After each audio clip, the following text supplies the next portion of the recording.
All right, it's 9 o'clock, so I will call to order the February 9th, 2021 Placer County Board of Supervisors meeting, and we will start with a pledge of allegiance led by County Counsel Karen Schwab.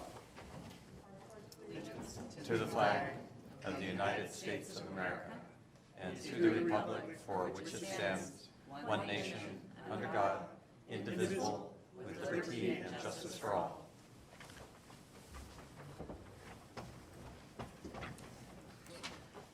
Okay, one thing I want to announce that we will be closing our meeting today in memory of Dave Frosto. And with that, first item is the consent agenda, and I understand. Yes, I would like to pull off the consent agenda 18B and 19. Thanks.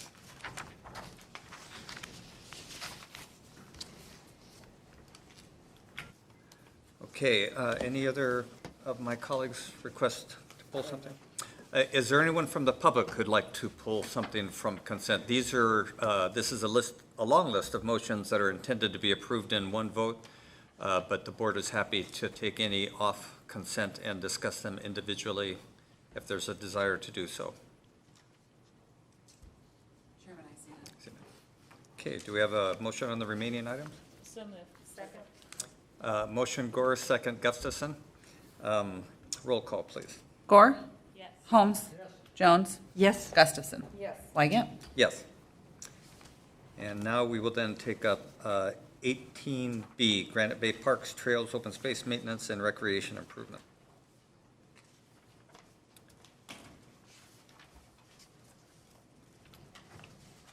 The reason I wanted to have it pulled off is because what just struck me that we're doing this review for Granite Bay Trails and Open Space Maintenance and Recreation Improvement District. But I'm just wondering why Granite Bay and why now? And so I was hoping that somebody could answer my questions. Todd, do we have? Yes, good morning, Ted Relzon. Good morning. Chairman and members of the board. It's a good question, Supervisor Jones.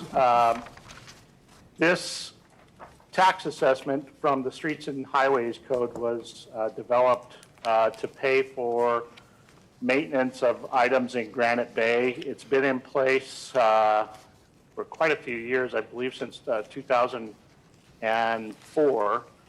And what it doesn't pay for any new construction like park fees would pay for. What this pays for is basically, for instance, the new Premier Soleil subdivision that's west of Auburn Folsom Road on Douglas Boulevard. They're required as part of their conditions of approval to install a Class 1 paved trail along the frontage of Douglas. And what this tax district pays for is the maintenance of those amenities for any other maintenance of parks, trails, and maintenance of all the amenities that exist in the Granite Bay area. The engineer's report is required under Streets and Highways Code, Division 15, with the Landscape and Lighting Act of 1972. An engineer's report is required to be prepared every year for the update of the fee. And that's there's three parts to this update. This is the first one for the preparation of the engineer's report.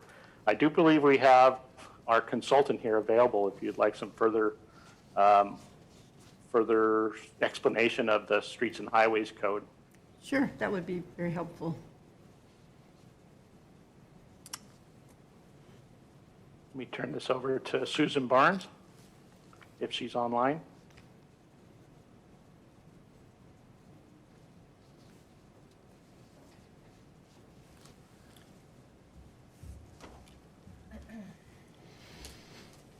I don't think Susan is online here. So what we can do is we can pull this item off the agenda. Oh, there's Susan. I'm here.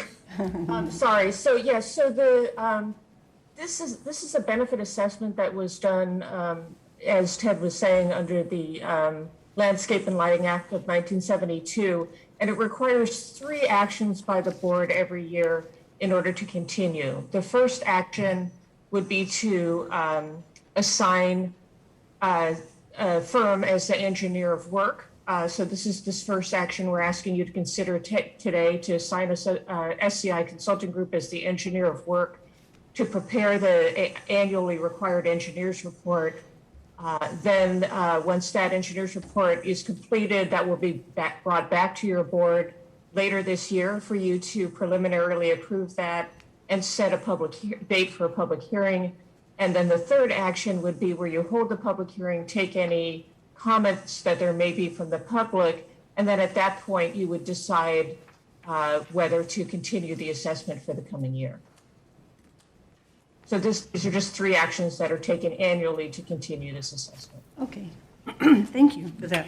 Supervisor Jones, one thing I might also add is that under the Street and Highway Code, this particular process is required even if the assessment is going down. It's simply a statutory requirement that must be followed annually.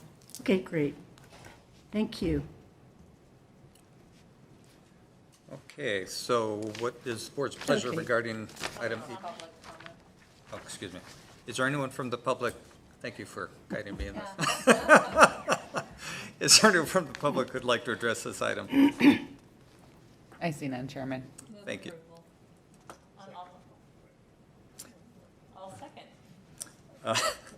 Motion Gustafson, second Gore. All those in favor say aye. Aye. Opposed? Motion carries. And now, item 19. 19.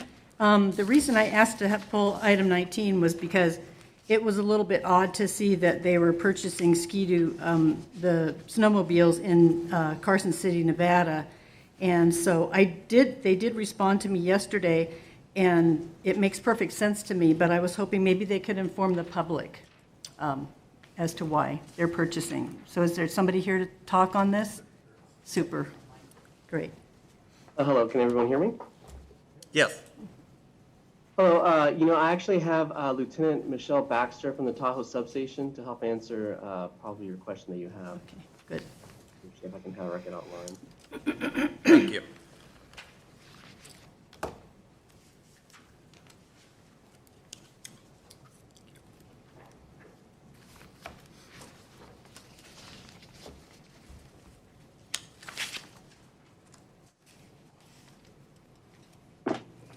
Good morning. Good morning.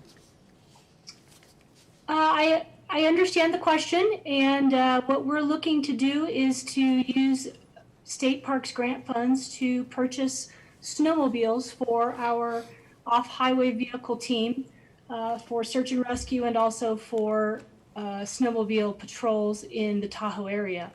We did look to 2 organizations in Placer County, one in Roseville and one in Auburn, and they were not able to provide us with the pieces of equipment we were looking for.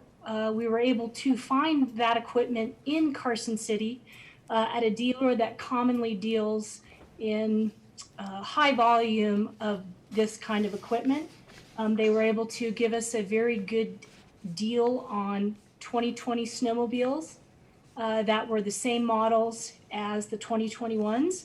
That allowed us to save quite a bit of money to spend toward safety equipment associated with those snowmobile patrols.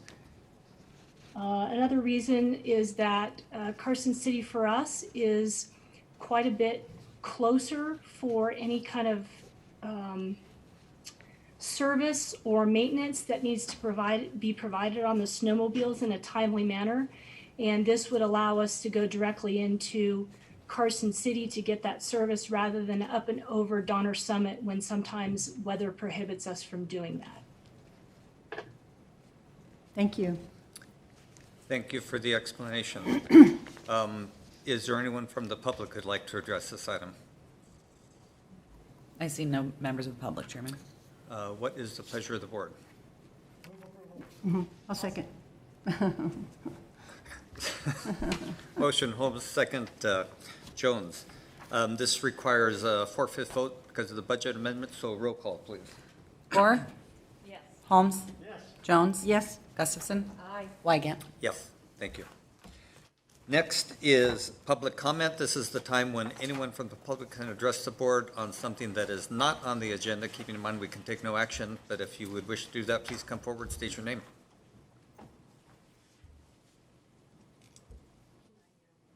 It's to you to distribute.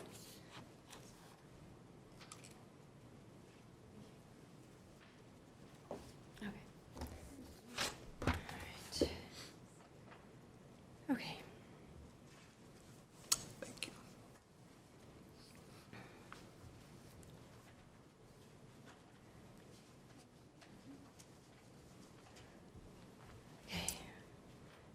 Good morning, honorable supervisors. Good My morning. name is Ramona Brockman. I'm the president of the DeWitt Community Complex Organization. So I've given you basically my comments, but attached to it are 2 recent articles from the Auburn Journal. So last month, our treasurer, Dave Allen, provided you with an update on the significant amount of work our group has accomplished toward renovating the historic DeWitt Theater. Dave also noted some of the challenges that we've encountered due to COVID restrictions and due to a lack of clear support and direction from the board. I'm here today to reiterate our accomplishments and challenges, and in light of the pending demolition at DeWitt, ask you for a timely response to the issues we raised in January and again today. I imagine that you reviewed the renovation concept drawings for the DeWitt Theater and endorsements that were provided to you at the January 12 meeting. Since then, we have received additional Auburn Journal coverage and endorsements from the AAUW and from ARD board members with whom we have been in communication with to discuss collaboration between our groups. As you can see, we have garnered broad community support from many individuals, businesses, and organizations, and worked with an architect to develop realistic and impressive renovation design plans for the theater. From the many community members that we have been in contact with, their message is clear. People desire and need community uses to return to DeWitt. At this point, we are poised to ramp up our fundraising, and we are in the process of developing an operational and renovation business plan. Today, we are requesting that the board act in a timely manner to place the following items on a future agenda, even as early as next week, if possible. Item 1 is retention of the DeWitt Theater and the hallway connection to the former senior center buildings. Due to the current demolition preparations, action to retain the hallway and its structural integrity is critically important today. Saving the hallway would provide a cost-effective way to include sufficient bathroom and storage space for the theater. Ideally, we would like to retain the hallway and 1 adjacent senior center building, building 314, or even just the south half of the building of 314 for these purposes. Item 2, a time extension for at least 2 years added to the June 30, 2021 sunset date as granted by the board on April 23, 2019. In order to participate in the Big Day of Giving and apply for some grants, we need to submit tax records for 2 years, which we will be able to do in 2022. And item 3 is formal support and direction from the county for a renovation project. The work of the DeWitt Community Complex has shown that the community is supportive of our mission. The community wants and is willing to work to save a few additional key DeWitt buildings for community use. We're asking you to work with us to find a win-win that meets the county's needs and the community's interests in renovating the DeWitt Theater and at a later date, the auditorium for community use and benefit. Thank you for your prompt attention to these pertinent matters. Thank you. Thank you. And I wanted to let you know that I'll work with the clerk and county exec's office to make sure we get this on agenda. So we're happy to do that for sure. And then, Cindy, do you have a? Microphone I'm talking into. No, I think I was unfamiliar till very recently about this, expanding into other buildings and all of that. But as far as fundraising and the opportunity to raise funding, I'm certainly in support of time extension and moving forward that way.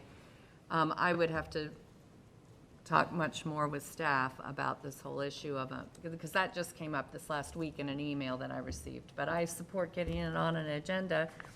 And the timeliness of that is, I think the fundraising, the agreement, I think, Karen, is June or July that is the deadline on that?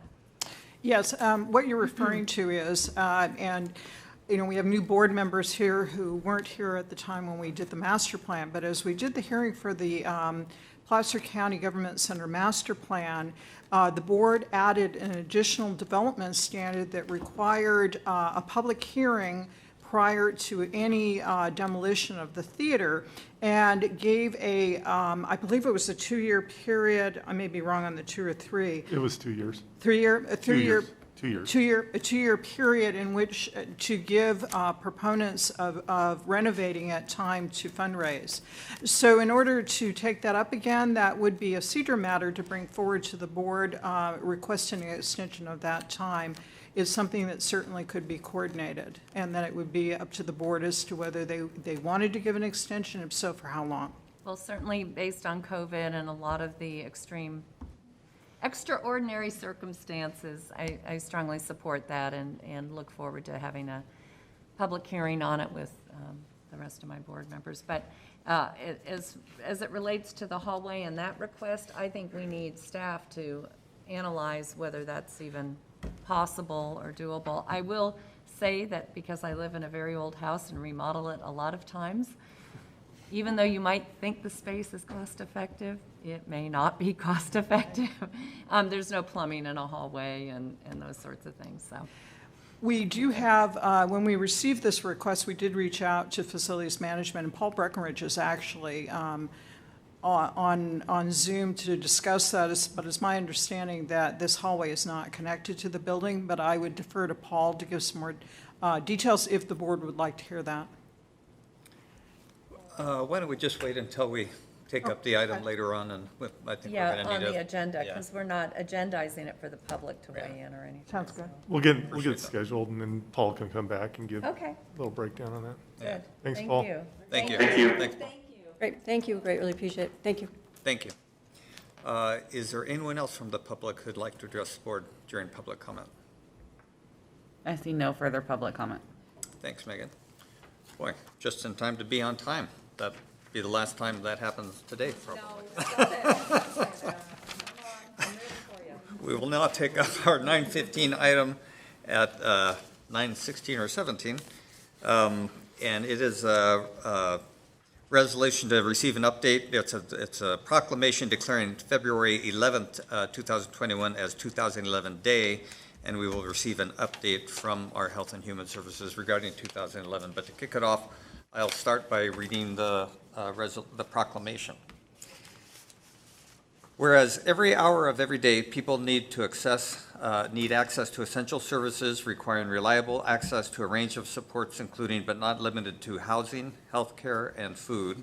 And whereas 211 Placer launched in July of 2020 and has helped provide a 24/7 one-stop shop for referrals to life-changing resources, including food, transportation, senior care, employment services, housing assistance, mental health support, and much more. And whereas 211 is a free and easy to remember telephone number, and 211 Placer is also easy accessible via texting or online database with TTY and language interpretation available. And whereas 211 are also beneficial in emergencies and allow for quick dissemination of information regarding evacuations, shelters, and aid, while reducing call volume to 911. Whereas 211 has proven crucial tool during COVID pandemic, a time of heightened need in our community. And whereas in its first 6 months, 211 has responded to 7,377 calls and 82 texts to link Placer residents with much needed services. Therefore, it be proclaimed that the above proclamation was duly passed by the Board of Supervisors, Placer County, on behalf of the citizens of Placer County at a regularly held meeting February 9th, 2021. So with that, I will then turn it over to someone who's going to address us from Health and Human Services. Hello. Can you guys hear me? Hello. Good morning, Chair Wygant and members of the board. My name is Katie Combs Pritchard with Health and Human Services, and I'm here today to provide a brief update on 211 services in Placer County in conjunction with a proclamation that you just read, recognizing this coming Thursday, February 11th, as 211 Day in Placer County. We don't anticipate returning to your board with this item every year, but given that 211 has just surpassed its first 6 months of full operation here in Placer County, we wanted to provide your board with a brief update on where we are. So you'll remember, I see my slides here, that Bev Anderson, pictured here, was one of a few community members who had been longtime supporters of bringing 211 to Placer County. And the support of those folks helped culminate in your board approving staff to move forward in implementing the service back in 2019. Next slide, please. We submitted our application to the California Public Utilities Commission, or the CPUC, very shortly thereafter, knowing that such things can take some time to get approved. And while we waited for CPUC approval, the county and our partners at Connecting Point, our information and referral vendor, got to work on other pieces, building out the new 211 Placer website, as well as a 211 Tahoe Truckee website that combines resources for residents in that area who cross county lines. Thousands of resources were migrated into the database feeding these websites. We extend special thanks to Placer County Office of Education, and specifically Michael Lombardo, for managing the Network of Care site, which proved to be a foundational information source and for facilitating a really smooth transition to 211. In March, the CPUC gave us the green light and the short code designation. We did a soft launch of the system in May by transitioning our COVID-19 helpline to 211, while still working on database updates for general resources in the background. Previously, the COVID-19 helpline had been staffed by HHS Human Services employees in a pop-up call center. With the success of that soft launch, 211 then had its full public launch on July 1st of 2020. Next slide, please. So when people think of 211, they mostly think of phone calls, but that's just one way of accessing the resources. There's also texting, as well as the web platform, which has both a search feature as well as a chat option or even a form submittal. And in terms of accessibility over the phone, there's TTY available, and 211 has multilingual call specialists on staff. Next slide, please. Next slide, please. Yep, thanks. And just to very quickly highlight the range of resources that 211 can connect folks with, there are disability services, employment, veteran services, senior services, suicide prevention and loss, transportation, and just many more resources, which you can see highlighted here on the slide. And next slide, please. 211 is also a resource we can leverage as a county during special circumstances. And in fact, one could argue that 211 launched and has operated under ongoing major incidences.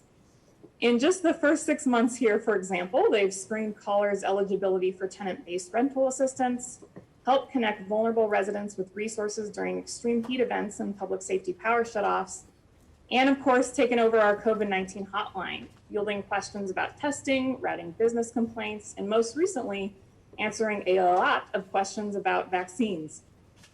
COVID call volume in the last few weeks has been at least twice what it had been through much of the pandemic, and even higher on some days. 211 is able to field vaccine appointment calls for seniors who don't have internet access, and they also launched our text alert system for vaccine information, which as of today has more than 21,000 subscribers. Folks can text Placer Vaccine, that's one word, to the number 898-211 to receive updates as we progress in the various phases and tiers of vaccine distribution. We also send alerts each time large batches of appointments are released for our county clinic. Next slide, please. Here's just a quick look at some of the trends we've seen in 211 calls in the first 6 months of operation from July through the end of December. Top needs included housing, healthcare, food and utility assistance, and the bulk of calls came from Auburn and Roseville. This kind of data can help us and our partners in the community identify gaps, needs, and trends over time. Next slide, please. All in all, 211 fielded more than 7,300 calls in its first 6 months, more than 6,000 website page views, and more than 80 texts. And even those numbers have shifted substantially with the recent vaccination campaigns. You see 82 texts in the first 6 months, while 211 is now getting more than 100 texts every single day now since our vaccination text alert system went live. And while most of those texts are about vaccines, some are links to other resources as well. So it's our hope that even after the pandemic ends, folks will remember 211 and look to it as a source for resources. Next slide, please. I want to end by thanking some of the funders who have stepped up to support 211 financially, including First Five, Kaiser Permanente, our Western Placer Consolidated Transportation Service Agency, and the Placer Community Foundation. Together, these partners have contributed about $160,000 to the 211 budget. We've sought grant funding aggressively to support ongoing operations and will continue to do so. We want to thank these partners for their recognition of the vital service that 211 provides to our residents. You guys can take down my slides now. As I wrap it up, I want to thank Jeff Brown, our previous HHS director, for his leadership in bringing about 211 services to Placer County. I do have my colleague Raul Martinez, as well as Tim Giuliani from Connecting Point here, and we'd be happy to answer any questions you might have. Since we're remote, we won't be taking an in-person photo with the proclamation today, but we will be putting it on full display this Thursday when we hold a Facebook Live event on our Placer County Facebook page to celebrate 211 Day with a few of our partners, and I hope you'll join us then. Thank you very much, and we'd be happy to take any of your questions. Thanks, Katie. Great job. Are there any comments or questions by my colleagues? I had a comment or two. Katie, great job to everybody. And I look at 41 calls a day, and I'm thinking that's even more than my office gets. So sorry, I had to be a little humorous right now. We get so many calls and emails. But tremendous job and tremendous resource for our residents. It's unbelievable how much demand was there, and when we envisioned this, I just wasn't sure of the numbers of calls you would be able to serve, and what a tremendous, tremendous service to our community. So I want to thank you and your staff, and for the variety of issues they have to help people through. I mean, it's pretty amazing. So thank you. Jim, then Bonnie. Yeah, I too want to thank staff for bringing this forward. Particularly, I want to thank Bev Anderson, who was steadfast in pushing this forward. It took a while for us to get there, but we finally got it through, and I'm glad to see that it's been so successful. I want to give a little shout out to Tim Giuliani, who I've talked to before when we were moving this forward, and Connecting Point is a good way for us to bring this item forward. So thank you all. I really appreciate it. Bonnie? And just a thank you, I guess it's Connecting Point that answers all the 211 calls, right? And my goodness, the number of calls that you've gotten because of COVID. So I just want to say thank you. Our board appreciates it because our residents needed to be able to reach out to someone those folks who don't have internet access. So the fact that they have a phone number to reach out to is terrific, a person on the other end to help them. So thank you. I know it's been a lot of extra work for you and your staff, but it's really appreciated because our residents really need the service. So thank you. Thanks, Bonnie. Is there anyone from the public who'd like to address this item? I see no public comment on this item. So I will just emphasize my thanks to all of staff and great presentation, and then we need a motion for the proclamation. Second. Motion Holmes, second Gore. All those in favor say aye. Aye. Opposed? Motion carries. And in that we're at least a minute and a half above schedule for our next timed item. Our county exec has an announcement to make with regards to HHS. Yeah, and I just wanted to do a short thing, because I could probably go on with a number of staff and other operations, but our child support services staff are really exceptional, and they have been for a long time. I think it's just a testament to the leadership that they have now and the leadership they've had previously. But as I mentioned to you at the end of our kind of weekly update, they again were ranked #1 in the state based on a number of metrics they use, specifically around federal performance metrics that really dictate timeliness of service and delivery, how they provide services to our residents that are utilizing our child support services operation. I just wanted to say thank you to all of them. I know, obviously as we've been in COVID, not only our employees feel the impact, but I think our residents do as well. And I think when we provide services far and above what we're seeing across the state, and I know we're kind of actually deviating from #1 and #2, so that means we're doing some right things in this arena, and I could probably go on with a number of different operations in the county, but I'll just say I wanted to share that with y'all and do it publicly, because I do think it's just a testament to the work that they do and the some of the challenging roles that they play to provide those services. So I wanted to give that a quick shout out, and obviously 211, as I didn't mention, but this was, as Supervisor Holmes alluded to, 5-6 years in the making. We talked about this for a long time leading up to it, and I'll tell you, the timeliness to put this in couldn't have been more important than what it is now, because it's really the foundation for communication and outreach, and it'll be that way as we move on. So again, good forethought, good vision around that, and something that's really come in handy as we've worked through this pandemic. So thank you again, I appreciate it. Staff there on the line, thanks for all the work that you guys do. Yep. And thanks from all of us up here. So we'll now take up our 9:30 timed item, which is Community Development Resources in Lake Tahoe Shore Zone Ordinance. And Rebecca. Good morning, Chair Wygant, members of the board. Again, my name is Rebecca Tabor. I'm the Deputy Director of the Engineering and Surveying Division. And the item before you is the Lake Tahoe Shore Zone Ordinance update. With me are members of a multi-departmental team that work together on this update. I have Peter Kratz, the Assistant Director from Public Works in Tahoe.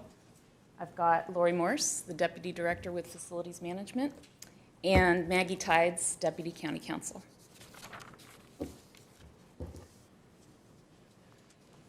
The actions requested of your board this morning are: number one, to introduce and waive an oral reading of an ordinance repealing and replacing in its entirety County Code, Article 12.32, Lake Tahoe Shore Zone, and two, conduct a public hearing and adopt a resolution establishing a fee schedule for pier encroachment permit fees.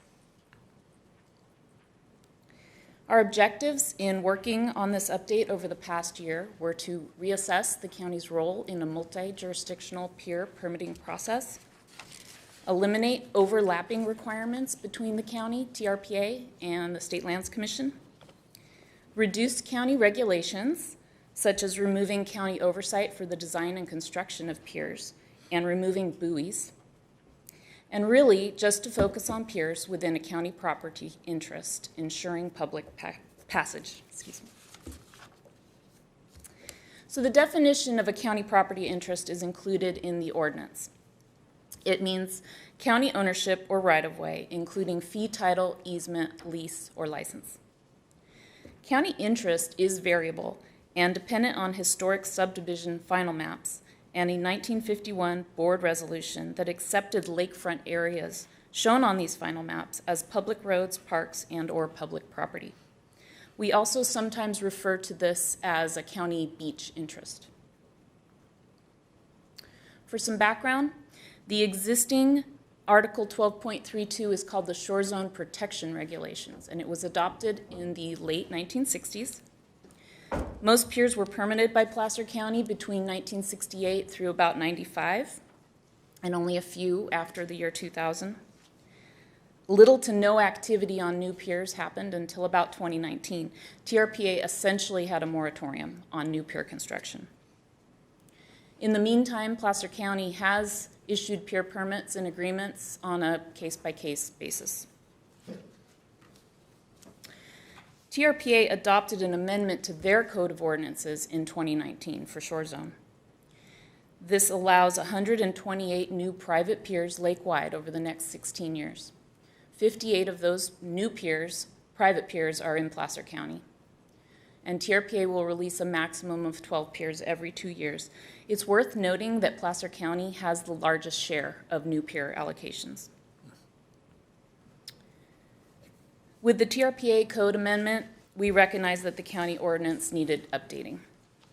So first we reached out to TRPA and the California State Lands Commission, and we learned that they have a 2019 MOU for concurrent, coordinated, and timely review of piers. As you know, TRPA is the lead permitting agency in the Lake Tahoe Basin. The State Lands Commission protects the public trust, or the state easement, and that is the area between the high and low water mark, elevation 6,223 to 6,228.75 feet, Lake Tahoe datum around Lake Tahoe. State Lands Commission also issues leases for the sovereign land lying under Lake Tahoe that piers extend over. So we concluded with TRPA and state lands involvement that basis allows Placer County to trim down our current ordinance and focus primarily on piers that are within a county property interest. So county staff roles include CDRA for processing pier encroachment permits and applicable building permits, the Department of Public Works for approving the pier encroachment permits, Parks for performing annual inspections of county beaches, and Facilities Management Real Estate Services to evaluate and recommend annual use charges. Collectively, the Tahoe Beaches Working Group is a staff-level group that reviews county property interests and provides consistency and coordination across projects. So how many piers are we talking about? About 2/3 of Lake Tahoe is within California. About 21 miles of shoreline are along Placer County. Approximately 400 existing piers are within the Placer County portion. And of these 400, approximately 42 are in a county property interest or beach interest, so about 10%.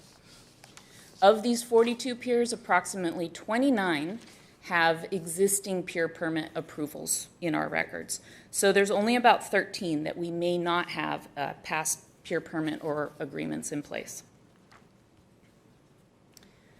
For public outreach, we provided this informational item to the North Tahoe Regional Advisory Council on July 9th and then again on September 10th. We worked collaboratively with the Tahoe Lakefront Owners Association, and we made some refinements as a result of our collaboration with TLOA. These included concurrent county permit reviews with the TRPA and state lands reviews to save time for these applicants. We clarified the county's role related to the public trust. We discussed annual use charges and also when an existing pier in a county beach interest would be required to get a new pier encroachment permit. The application process for a pier encroachment permit is outlined in the updated ordinance. Essentially, we'll do an initial review of the project and then determine what permits would be required. If the project is within a county property interest, an application would then be required for a pier encroachment permit. A one-time fee would be collected, an annual use charge may be triggered as part of that review, and a copy of the TRPA permit and the state lands lease is required before we issue the county permit. If no building permit is required and the pier is not within a county property interest, no permits are needed from Placer County. We are proposing a one-time pier encroachment permit fee. This is proposed by the resolution that is included as attachment 2 of your staff report. A new pier application would cost $750, and an existing pier that needs a modification would cost $450, and the fees would adjust annually. Annual use charges for the ongoing private use of the portion of the pier within a county parcel or easement will be considered with each pier permit. This is similar to how the State Lands Commission charges a fee for the use of their sovereign lands. And we worked with County Council to avoid a gift of public funds issue. The annual use charges are applied on a case-by-case basis with the review of each pier encroachment permit and considering the public passage provided over, under, or around the pier if it's in a county property interest. For ordinance implementation, all new piers will come into the county for review and will follow through with the ordinance. Any existing piers that require or propose an electrical or plumbing upgrade that requires a building permit would also come through for county staff review. So generally, if a modification to an existing pier requires a building permit, that will trigger an updated pier encroachment permit. And then similar to our current practice, complaints and if results of annual county beach inspections identify issues, then we would follow through accordingly.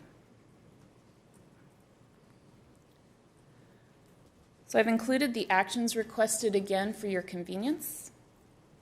And with that, I'm available for any questions, and the whole team is available if you have any questions. Thanks, Rebecca. Thank you. Any questions at this time by colleagues? Bonnie? So pardon my brain is not clicking in here. The annual use fee, which would be determined if it was needed, that's, they pay the county or the county pays them? Oh, they would pay the county. It would be part of the pier encroachment permit. It would be included in that permit that gets signed and agreed to, and then it would be annually paid to the county by the pier owner. And that would be because why? Why would they actually get assessed for an annual fee? I mean, I read what you wrote, but it didn't quite make sense to me that it's a nominal amount, consider reasonable public access over, around, or under pier. Mm-hmm. So I think you might be getting into the gift of public funds issue, and it's not an assessment, but I think I might have Maggie speak to that. Pardon me, I'm new. First board meeting. Yeah, so this is a use fee that the owner of the pier would pay to the county, only if they are using exclusively a portion of that county property interest. Thank you. That is clear. It's I appreciate it. exactly similar to every other encroachment permit we issue. Thank you.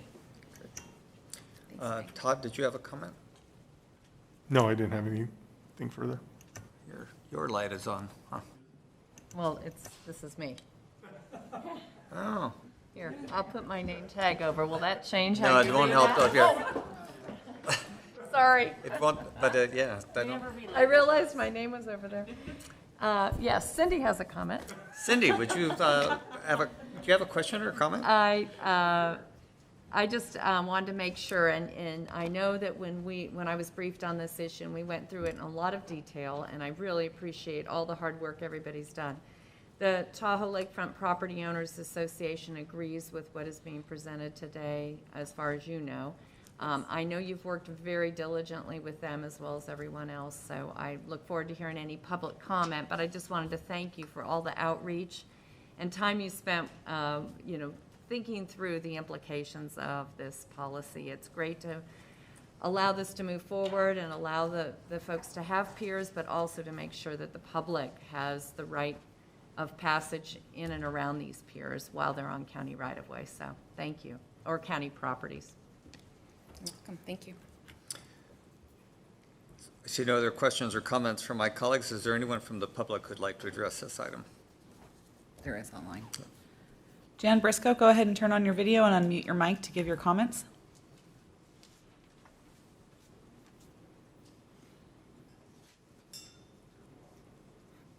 Good morning. Can you hear me? Yes, but if you could speak up a little bit, it would Hi. be helpful. Sorry about that. I'm sorry I'm in outer space today. That's good.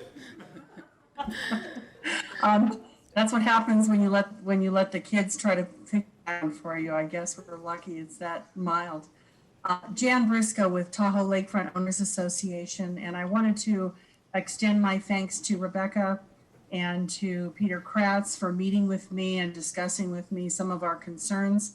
I think that it really helped the process, and my only recommendation is bring us in early in the process so that we can avoid any of the lengthy back and forth that we had to have here. But I do appreciate staff's willingness to work with us on this. We got most, but not all of our comments incorporated. We think that this process is a good one because it does bring back to the fore exactly what is required here. We're hoping that we don't have a lot of missteps with outreach to our members and that kind of thing. But we do want to make sure that the annual fee is clearly delineated because we don't understand how that is derived.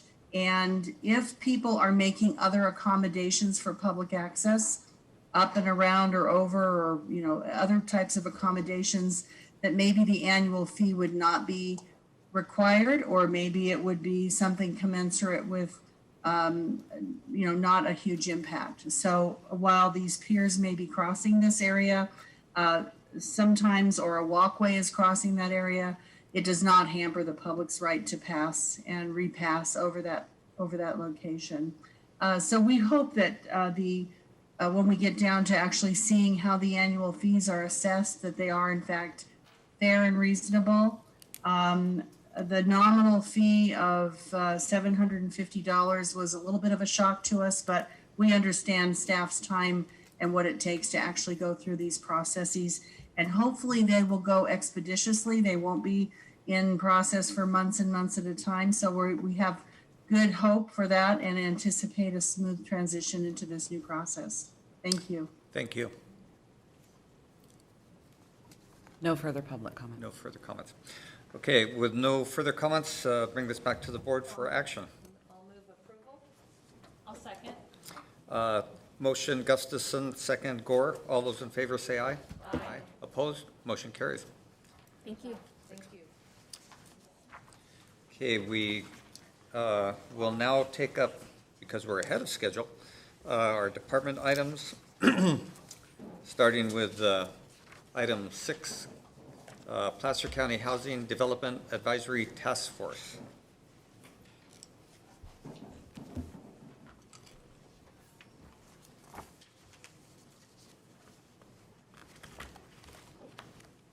Good morning. Good morning. I'm Anne Marie Novotny. I'm fairly new to Placer County. I've been here about 5 months. I'm a housing specialist in the Community Development Resource Agency, and I'm going to be presenting to you the proposed Housing Development Advisory Task Force item. So staff is proposing that we have a new board-appointed Housing Development Advisory Task Force. We're proposing that this task force be comprised of 9 members with expertise in housing development and knowledgeable about housing needs in Placer County. And the purpose of this task force will be to advise the board in housing development proposals and available sites or affordable housing projects that would merit review and consideration by the board. Just for a little bit of background, back in August of 2019, staff gave a presentation to the board on the Affordable Housing Program, as well as the Housing Strategy and Development Plan and the Housing Funding and Investment Strategy. At that time, the board authorized staff to work with stakeholders to explore a private housing trust that would address affordable housing challenges in the unincorporated areas of the county. And the trust would provide a mechanism to secure gap funding for affordable housing projects, accommodate donations of public, private, and nonprofit funding sources, and also administer loans to affordable home builders. Then in November of 2019, staff came back to the board with a follow-up item in which the board directed staff to proceed with supporting the establishment of the private housing trust, also development of initial funds management agreements to establish procedures for future county funds and or future affordable housing fees to be deposited into the trust, as well as the development of this housing advisory group. And then in January of 2020, the private trust was formed and is named Housing Trust Placer. So the framework that we're looking at for the housing advisory group is we're proposing that this group would meet regularly. They'd have public meetings. They would be subject to the Brown Act, and they would be focusing on considering housing development proposals. They would also be looking at identifying available housing sites and affordable housing projects that would merit review and consideration by the board.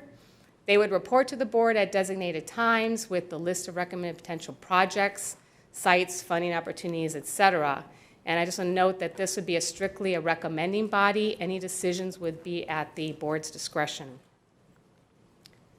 So as far as the composition of the task force, we're proposing 9 seats with broad representation from a variety of sectors within the housing industry, such as builders, experienced in infill development, residential and commercial brokers, banking and our mortgage lenders, et cetera.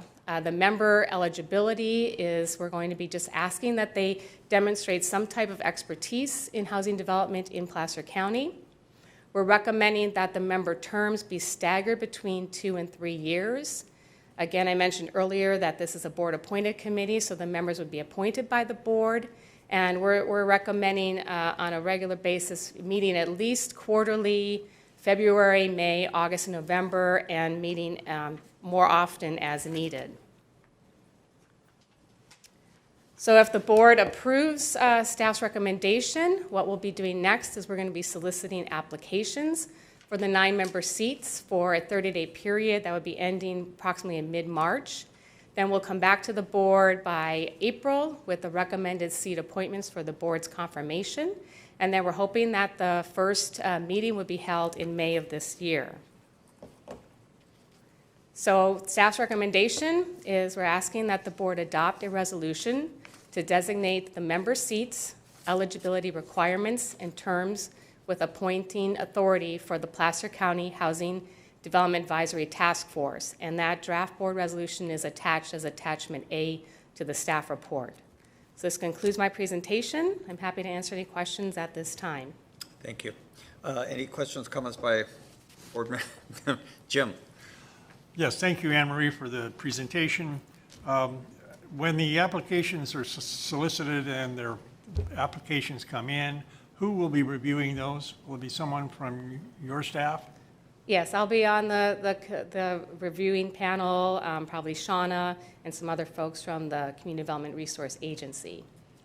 So your staff will determine which applicants will come to the Board of Supervisors, or will the Board of Supervisors have a chance to look at all the applications?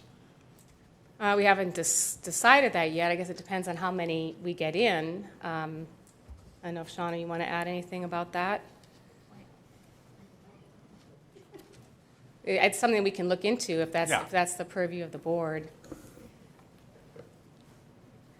Good morning, Shauna Purvines.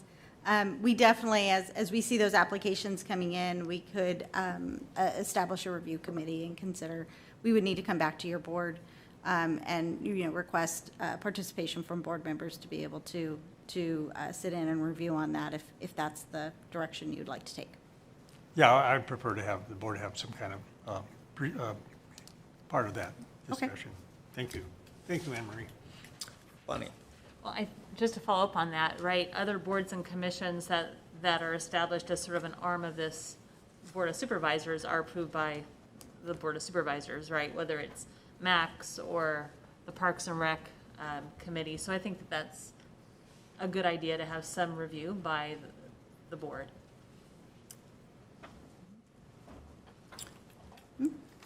See no other questions from my colleagues. Is there anyone from the public who would like to address this item? Chairman, I see no public comment. Thank you. Okay, I'll bring it back to the board for action. We're asked to adopt a resolution to designate the members, seats, et cetera, with regards to the Placer County Housing Authority Advisory Task Force. So I have one point to make, if I may. So I think this is a great idea. I think it's terrific that we're going to utilize experts in our community to help us look at opportunities to be creative with affordable housing, right? And I think that's really important. I love that you've got different areas of expertise. I think that's important. One thing I want to just point out to my colleagues, which I think is a good idea, after the first couple of years, folks will be allowed to serve 2 4-year terms, which I think allows for a variety of thought, right? So if somebody's a mortgage broker and he's been doing this for 10 years, bring in some new thought. So that's a recommendation by staff. As we look at our other commissions, committees, et cetera, I think that's something that our board needs to think about is allowing a little, maybe looking at term limits, 8 to 12 years on other boards and commissions so that we can bring in additional thought. So as we're looking at our boards and committees in the future, that's something that I think would go a long way to allowing more people to participate in the process and what's going on in our county, as well as allow for sort of different thoughts and input. Thanks, Bonnie. Any other comments, questions from colleagues? Cindy? Thanks, Robert. You know, I agree with providing as much input as possible, but sometimes you don't get a lot of volunteers and outreach. And so term limits can create issues as well. So I just would want to make sure that we think it through, post the positions, but if people are still willing to serve, they're doing a good job, and no one else is interested, I don't want to terminate their service by any means. Volunteers are always welcome, so we pay them so much on this big salary. But I, in general, agree with new thought, new process, and allowing more applications. So I agree with that. Jim? I just want to remind us that what we want to do is get things done. We want to make sure that they're moving forward with some suggestions and some things to bring back to us for approval. So term limits are kind of scary as far as I'm concerned when you have someone that's doing a good job. And it just throw out a couple of things that I think over the years may be guiding principles for staff as you go forward. I think our county has been very well served with being able to consider and undertake some innovative public-private sector work. I think we're also well served when we have a lot of transparency and involvement publicly, particularly starting up something new. And then on these kinds of commissions, committees, and I think it fits well in this case, of broad representation, diversity of the membership, I think will serve us well. So as we go forward, if you can just kind of give us feedback, and of course, one of my colleagues talked about having a voice as we move forward. So I think all those things will help us. May I add to that? Sure. I appreciate that. And it made me think about our housing advocates in the different cities, right? Mm-hmm. And that fortunately, this is an open public process. It's a Brown Act committee. So I think it'd be great to at least invite the housing staff from our local jurisdictions to maybe sit and listen, because it allows for sort of transfer of ideas, and sometimes people think about things and network and come up with a better solution if those folks are at least invited to participate and listen to the conversation. Thanks. Okay, so the question before us is the resolution. What's the pleasure of the board? I'll move approval. Second. Motion, Gore, second, Gustafson. All those in favor say aye. Aye. Opposed? Motion carries. Thank you. Let's take up our next department item. We're a little early for 10 o'clock, which is salary adjustments, certain law enforcement classifications. Kate. Thank you, Chair Wygant and members of the board. I'm Kate Sampson with your Human Resources Department. This morning, I'm requesting introduction of an ordinance implementing salary adjustments for certain law enforcement classifications, as well as members of the Board of Supervisors. Pursuant to the county charter and negotiated agreement with the Deputy Sheriff's Association, the county uses a formula to set salaries for certain law enforcement classifications, predominantly deputy sheriffs and sheriff sergeants.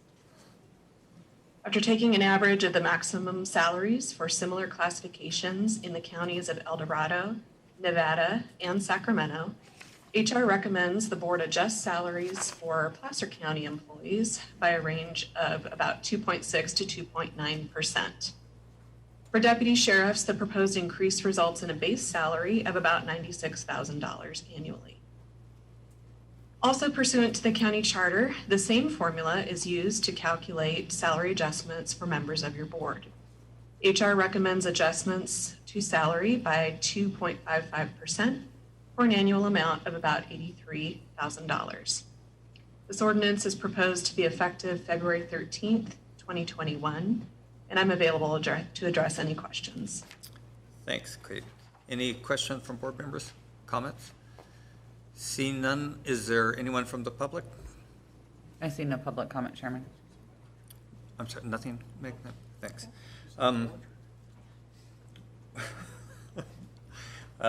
What's the pleasure of the board? I'll second. Motion Holmes, second Gore. All those in favor say aye. Aye. Excuse me, this requires a roll call. Thank you, Karen. Roll call, please. Gore. Holmes. Jones. Aye. Gustafson. Wygant. Aye, thank you. We'll now take up our 10 o'clock timed item. And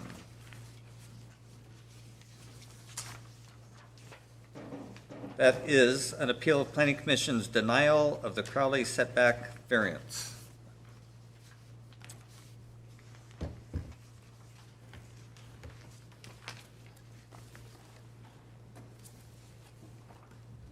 Good morning. Good morning, Chairman and members of the board. My name is Amy Rossig with the Placer County Planning Services Division. The item that I have before you this morning is the Crowley Variance Appeal, which is an appeal of the Planning Commission's denial of a variance.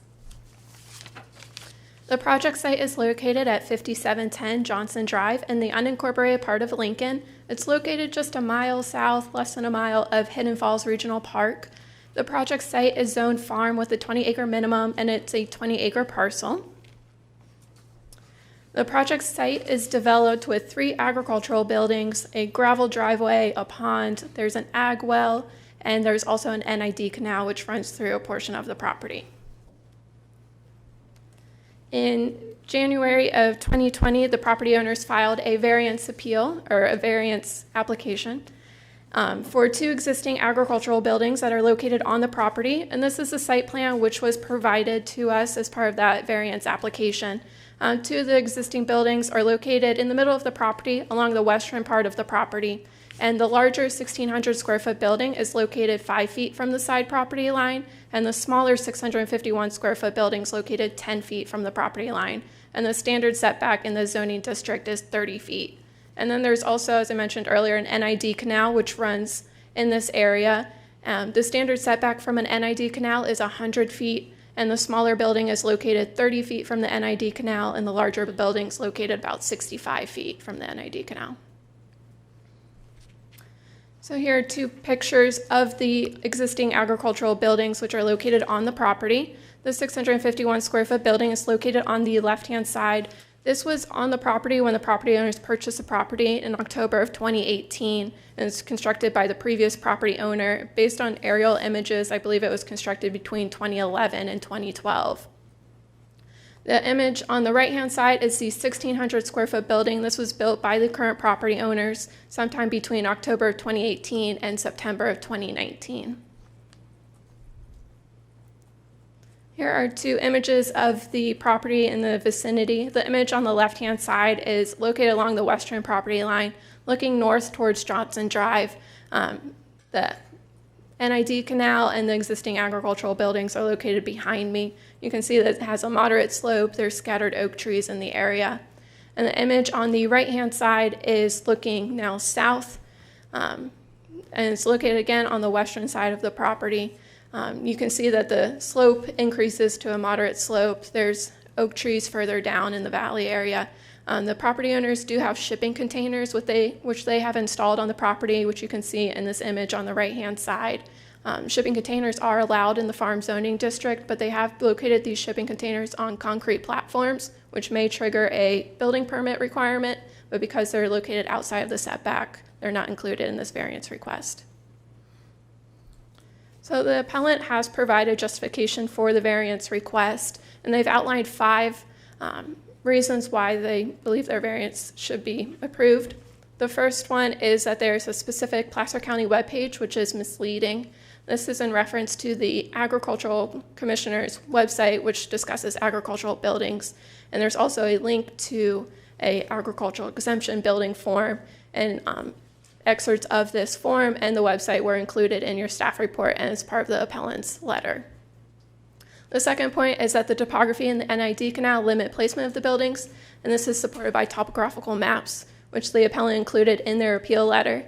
These maps show that there's about 275 feet in this vicinity that's relatively flat and would require minimal grading. The third point is that NID was consulted in regarding both structures, and they have no issues. And this is true. NID was consulted in April of 2020, and they provided a letter saying that they were in support of the project.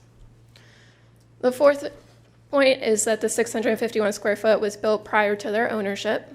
And the fifth point is that the 1,600 square foot building was built in good faith and reliant on information provided on the county website. So this project has gone through 2 public hearings prior to today. The first one was before the zoning administrator in August of 2020. Prior to that hearing, we received 1 letter in support of the variance and we received 4 public comments during the hearing.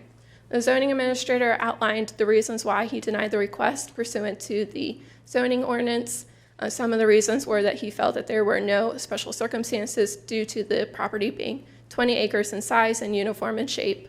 He also determined that because of the public comment which was received during that hearing, that these buildings could be injurious to the adjacent property owners, although there is no strict definition of what injurious to adjacent property owners means. And the appellants appealed the denial of the zoning administrator's decision to the Planning Commission. And prior to this hearing, we received 1 letter in opposition to the request, and we received 3 public comments during the hearing. The 5 points that I discussed earlier were brought forward by the appellants to support their variance request. And during their appeal letter, they also provided what they call a compromise, which was to relocate the 1,600 square foot building, which is located 5 feet from the property line, to be 30 feet from the property line to be in compliance, and to keep the 651 square foot building in its current location. And the Planning Commission deliberated on this, trying to see if they could find special circumstances to support this request. But ultimately, the Planning Commission denied their variance request in a 4-3 vote. So before you this morning is staff's recommendation, from the Development Review Commission, recommending that you deny the variance or deny the appeal brought forward by the property owners and uphold the Planning Commission's decision to deny the Planning Commission's decision of the zoning administrator's denial of the variance requests. And I would like to also mention that we have received 3 letters prior to today's hearing. 1 was in support of the variance request, and 2 of the letters were against the variance request. I'm available if you have any questions. Great job, Amy, thanks. Any question? Jim? Thanks, Amy. I'd like to look at the appellant says that the Placer County webpage regarding requirements for agricultural buildings is misleading. Can you help me understand what that's about, or is the appellant here? Are they? Not sure if they're online. All right. I do not see them in the audience. But I can explain why they find it misleading. So the Ag Commissioner's website states that if you're in certain zoning districts and you meet a certain acreage requirement, that you're exempt from building code requirements. There's also a link to the Placer County Building Services Division's page, and on that page there's an ag exemption form that a property owner would have to complete. They take that form to the Ag Commissioner, who would verify if there is an agricultural use. But on that form, it does state that they still have to meet planning requirements for setbacks and height. They still have to meet environmental health requirements if there's a well and septic, or public works for encroachment permits. So the appellant misunderstood what the application form was? Yes. Okay, thank you. Suzanne? Yeah, I have a question. So my question is about the smaller building, the one that was built in 2010, 2011. So why are they having to request a variance on something that they didn't build? So that building was existing on the property prior to their ownership. There wasn't a building permit issued for that building prior to them taking ownership. As new owners, they do kind of inherit the problems that were existing on this property. And I would also mention, as part of their variance application, they proposed this building as part of the variance request. This wasn't proposed by staff. Oh, okay. So when they tried to offer a negotiation of moving the larger building but leaving the smaller building, the zoning administrator didn't agree with that idea? So that compromise was proposed during the planning commission planning hearing. commission. It wasn't discussed during the zoning administrator hearing. Okay. But the planning commission didn't agree with that. There was a lot of deliberation, and they also spoke with the adjacent property owner because he was on the phone, and they were trying to see if they could come up with some sort of compromise. But ultimately, in a 4-3 vote, it was denied. Okay. Some things in this report kind of concern me because there are some things pointed out here, such as which to me gives a negative light on the appellants, because it says in the report here that shipping containers are an allowed use on agricultural properties and are not subject to building permit requirements, though it is possible, that to me is not very determinative, possible that the elevated platforms on which they are located are subject to building permit review and approval. Neither of the elevated platforms are located within any setback, therefore this information is provided only as background. Kind of my point is, what's the point?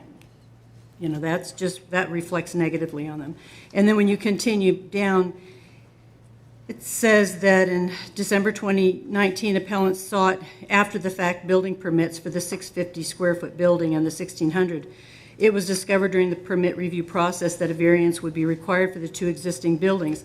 Plus, the applicants indicated a desire to construct a third building, which would be an 858 square foot Quonset hut building, which appeared, okay, also not determinative in my book, appeared to also require a setback variance, though it has since been determined that a variance is not required for this building.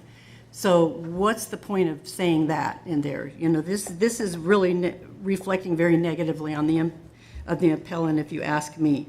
So, and then I'm going to comment on further, the zoning administrator further found that granting of these variances could be injurious to nearby property or improvements. In making his findings, the zoning administrator stated that there is no clear standard of what constitutes an injurious improvement. But because the neighbor to the immediate west felt that they were harmed by the unpermitted construction of these buildings, this was the basis for the zoning administrator to find that it was injurious, although there's no standard that constitutes what's injurious, and because the neighbor complained. That to me is kind of poor logic, because I went up and I toured the property, and the neighbor that's complaining about this, between the building, this building, and the neighbor, they also have a very large metal, I guess it would be considered a hay barn perhaps, because it has no doors on it. In the middle of this big building is a huge pile of rusted farm equipment, barbecue grills.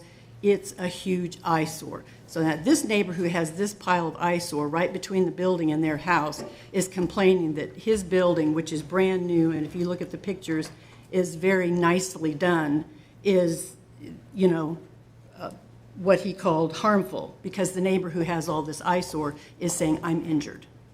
So to me, that logic doesn't stand up. Jim, then Bonnie. Did the appellant know that the 651 square foot building was out of compliance when they added the 1,600 square foot building? That is an excellent question, and the appellants could probably let you know the answer to that question. I'm not sure. Okay, I see Mr. Crowley showed up, so thank you. Thank you. Bonnie. Shoot. Well, I was going to ask if the appellant and the folks who were opposed are here, and I saw them walk in. So that is helpful. Thank you.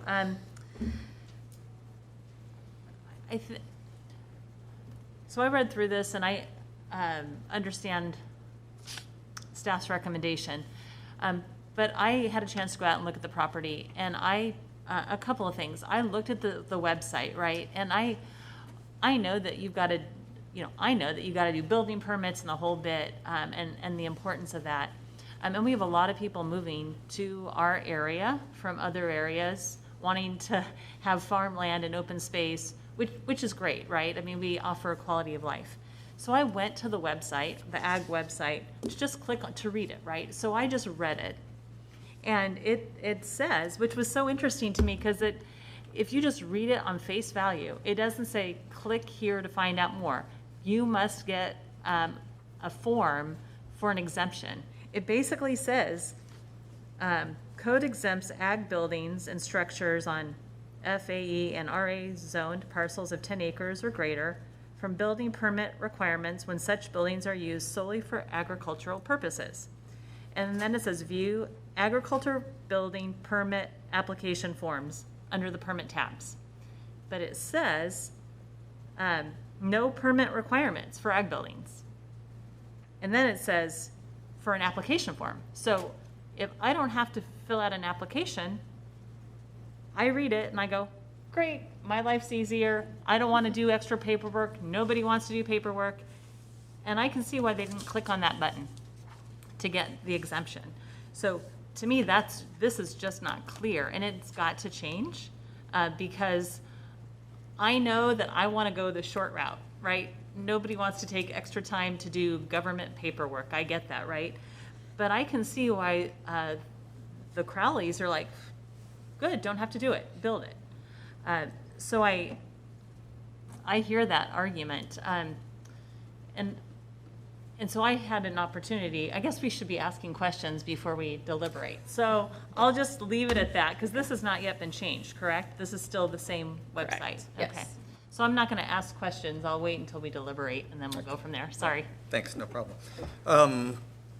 See no other comments. Amy, one question I have, a couple maybe. So just be clear and for framing as we go forward, the setback's 30 feet? Yes. For both buildings? For Same both buildings. So if the smaller, newer building were set back, it would have to be set back an additional 20 feet? The smaller building would have to be 20 feet, yes. And the older, bigger building would have to be set back 25 feet, if I Correct. can still read that small print. Yes. They would be directly to the east in this case, correct? They would have to move to the east. Correct. Mhm. And that also happens to be farther away from the closest house or structure on the other property. Correct. And then I was told, I did a site visit also and was told that the older, bigger building was built by the person who I understand still owns the property, but leases it to the people who reside in the residence on the other piece of property, the source of the complaint. And that they built that building collaboratively together and used it collaboratively. Do you know if that's accurate? So the smaller building is the older one. Oh, okay, I'm sorry. Sorry, I think we got a little flip-flop there. But there has been public testimony that the property owner adjacent to the property may have provided electricity to help construct the smaller building. Got it. Great, thanks. Just wanted to have that as we got started with our testimony. And Bonnie, your light is still on. Okay, with that, at this point, we'll open it up to the public for comments. So if anyone would like to testify. Actually, you want to have the appellant testify next? Yes, thank you, Karen. You think I'd learn this stuff. So the appellant gets the first opportunity to come up and make your presentation. And just state your name for the record, please.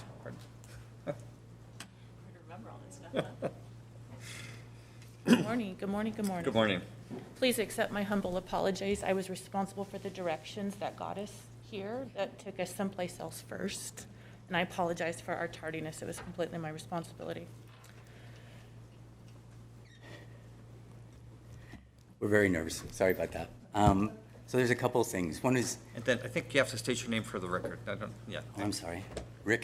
I'm Rick Crowley. And I'm Corinne Crowley, and we own... and just, you'll be given 10 minutes to make your presentation since you are the appellant. And public comment will be for 3 minutes, but the property owner adjacent will also get the same amount of time. Okay, great. So I'd like to trust on the presumption that you've already read the briefing, the notes that we've sent in. We didn't hear everything that Amy presented, but we understand the process. And Rick has some additional commentary that we'd like to support our arguments with. Because not all of you came to the property, we weren't able to actually present some of the content and context. So and I hate to read, but I'm going to read because I get too verbose if I don't. And so I'll just stick with the facts. So Corinne and I appreciate the opportunity to speak on our behalf, and we hope to provide information that brings a clearer, more factually accurate picture of the events that led us to standing here in front of you all today. We bought the unincorporated property in hopes of making it a working farm with both livestock and crops.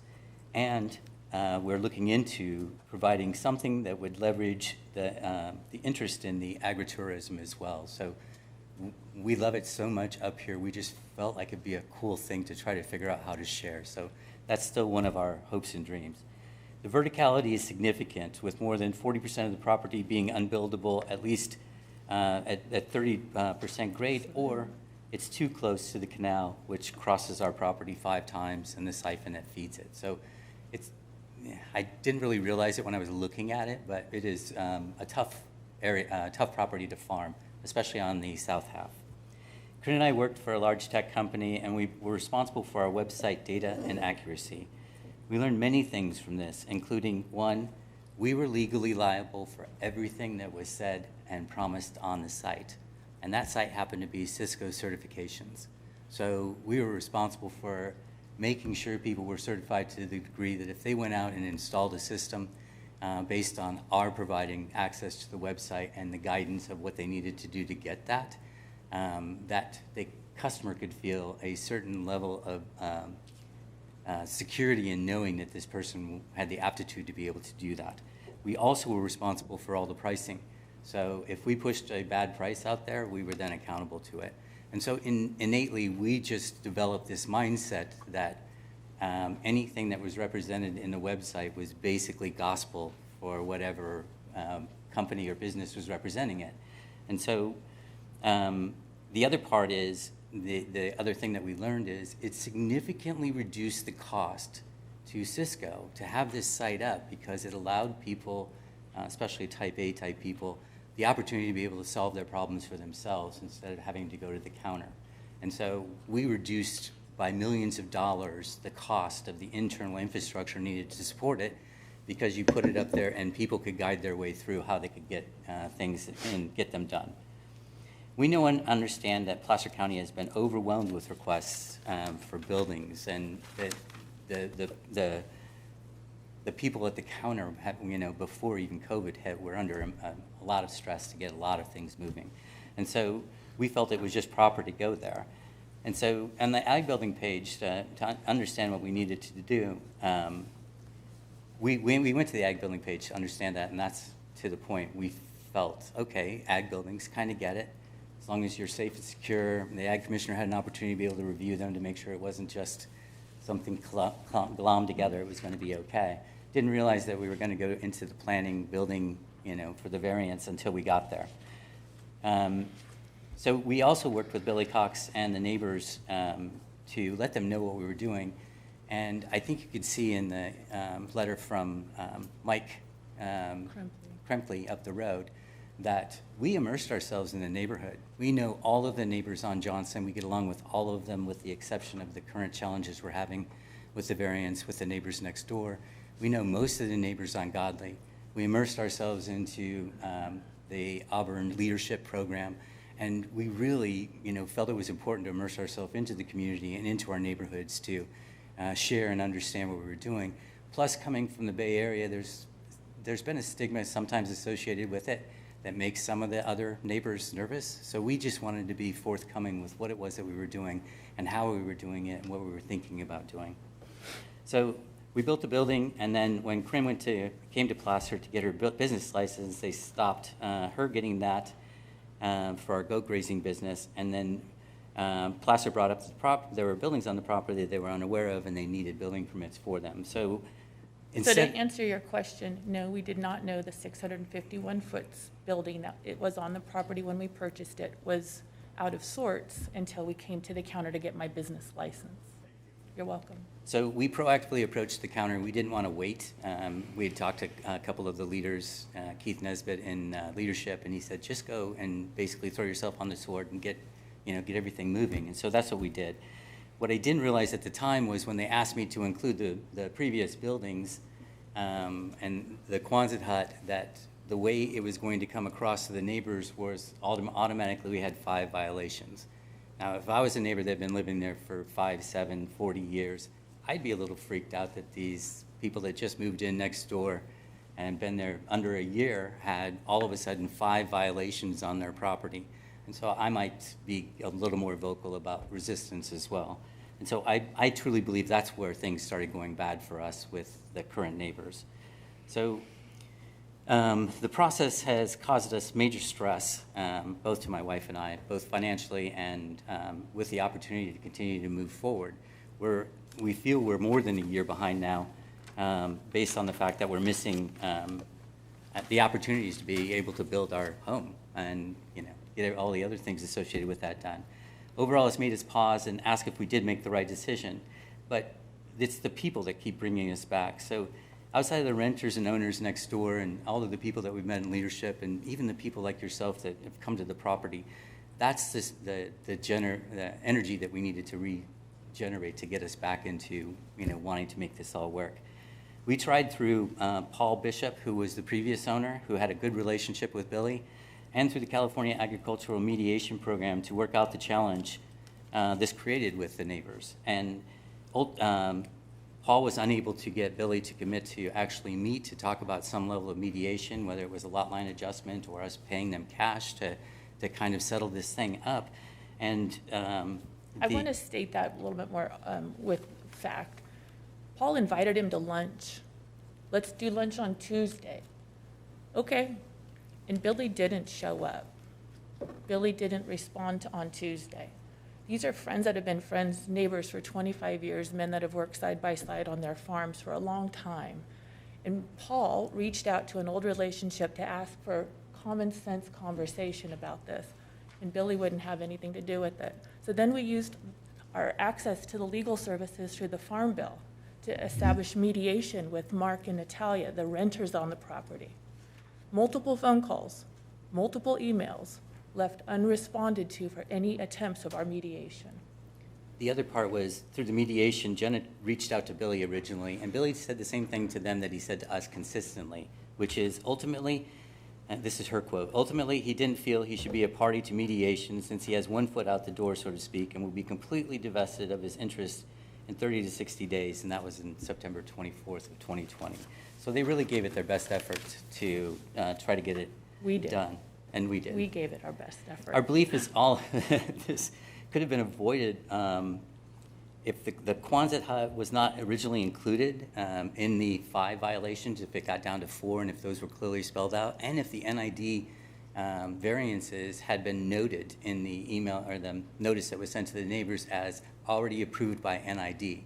That would have removed everything down to 2 violations, which were the original building setback and then our building that we built based on that.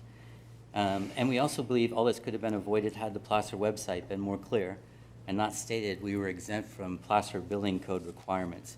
We were asked at the Planning Commission by the chair if we would be interested in taking a look at the site, which I put a few hours into. One of the things I did was I searched for building code requirements on the Placer site, and those 3 words, building code requirements, only appear in that paragraph under the ag buildings. It doesn't appear anyplace else to define what building code requirements are and what you might be not getting if you just kind of lump it in, because many people have said, well, variance doesn't fall under that. But in a layman's mind, if I go to the counter and I'm applying for a permit, all of the things that are required for that permit to happen fall under building permit requirements in my mind. So we're basically throwing ourselves on our sword and asking for an approval of the variance to avoid the $35,000, that's the minimum quote cost of moving the building. Thank you very much for your time. Thank you. Let me ask if anyone has questions of you up here. I see none at this point. Thank you. Thank you. So now we'll give 10 minutes to the complainant that was the source of the code violations and the variance request, if they are here or would like to call in.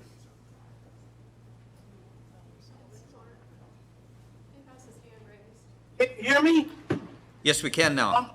Oh, can you hear me? Thank you. Yes. Hi, my name is Billy Cox, president owner of 561 Johnson Drive. Go ahead with your comments, and you have 10 minutes. Okay, thank you very much. Thank you. I didn't really start this process.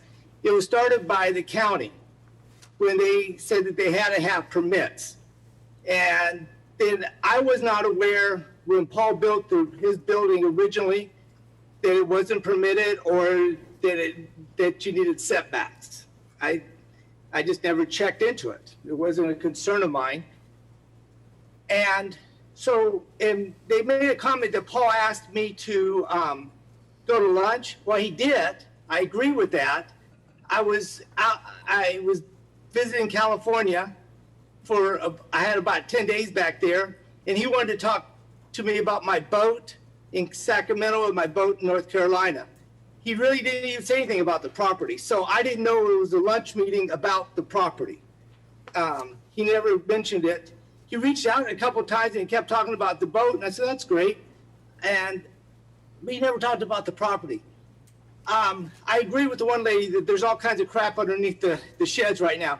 And the main reason is I'm getting rid of everything and in the process, but because of COVID, I've been kind of stuck out here in North Carolina. I haven't been able to get back to the ranch and take all that stuff out. Otherwise, it never looked like that. It was always clean and neat. The biggest problem I have with the variance is that, we're not going, if there's a fire or something, we got to protect it because it's on our side of it's 5 feet from my property line. He has no way of doing fire protection, so it's kind of lays on my responsibility. But I look at it this way. It's the county's rules. It's not my rules. If you guys don't want to enforce your rules, that's up to you as supervisors. But you can't say to me that I'm not the one that built the buildings. I'm not the one that encouraged the buildings to be built. I've never even talked to the Crowleys but one time, and that's when we were doing work on the dirt road. They have my number. They could have called me any time. They've never spoken to me. Yes, they asked for a mediator, and I told the mediator, I said, the fight isn't with me.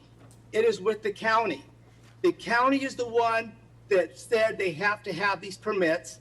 The county's the ones that said that these buildings need to be moved back 30 feet. I didn't say that, the county has.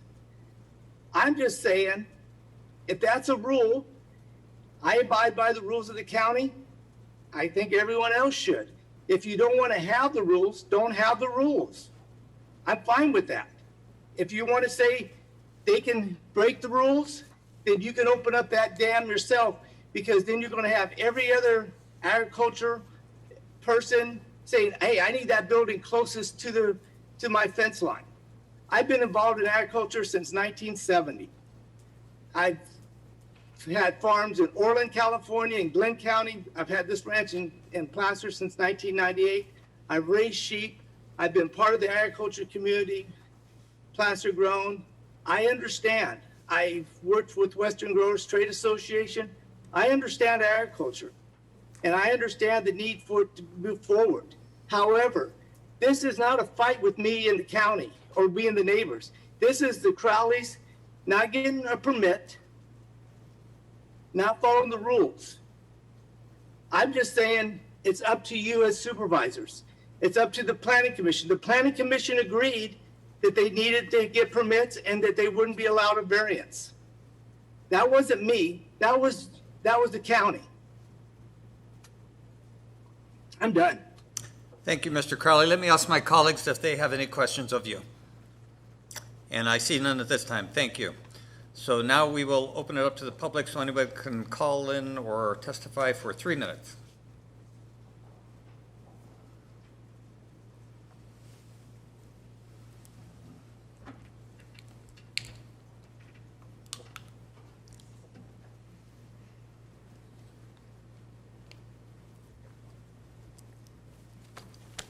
Good morning. My name is Paul Bishop, and I have had an interest in the subject property for about 50 years.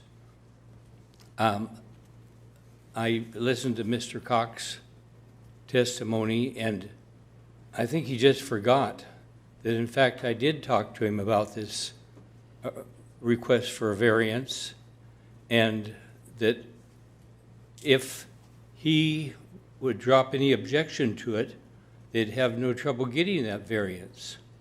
And his response was, I couldn't do that to my renter. Apparently, he had committed to the renter that he would oppose this. But we did have a conversation about it. As far as the smaller building was concerned, I built that myself. I thought it was exempt. I built that, I think, about maybe 2005, 4 or 5, somewhere in there. And it was primarily to keep a cover for my tractor and a little shop to work in. It was just a place for me to go and experience the outdoors, because I was raised on a farm and I didn't live well in the city. But my wife had said I was getting too old to have that anymore and I needed to sell it, and that's how I came to sell it to the Crowleys. But this whole situation seems a little confusing to me. I read the letter that the renter sent and said he was really offended that the Crowleys had reduced his objections to triviality, that it was all about view. Well, that's the only thing I heard him complain about before this latest letter. So I don't understand really where they're coming from, but I see my time's up. Thank you.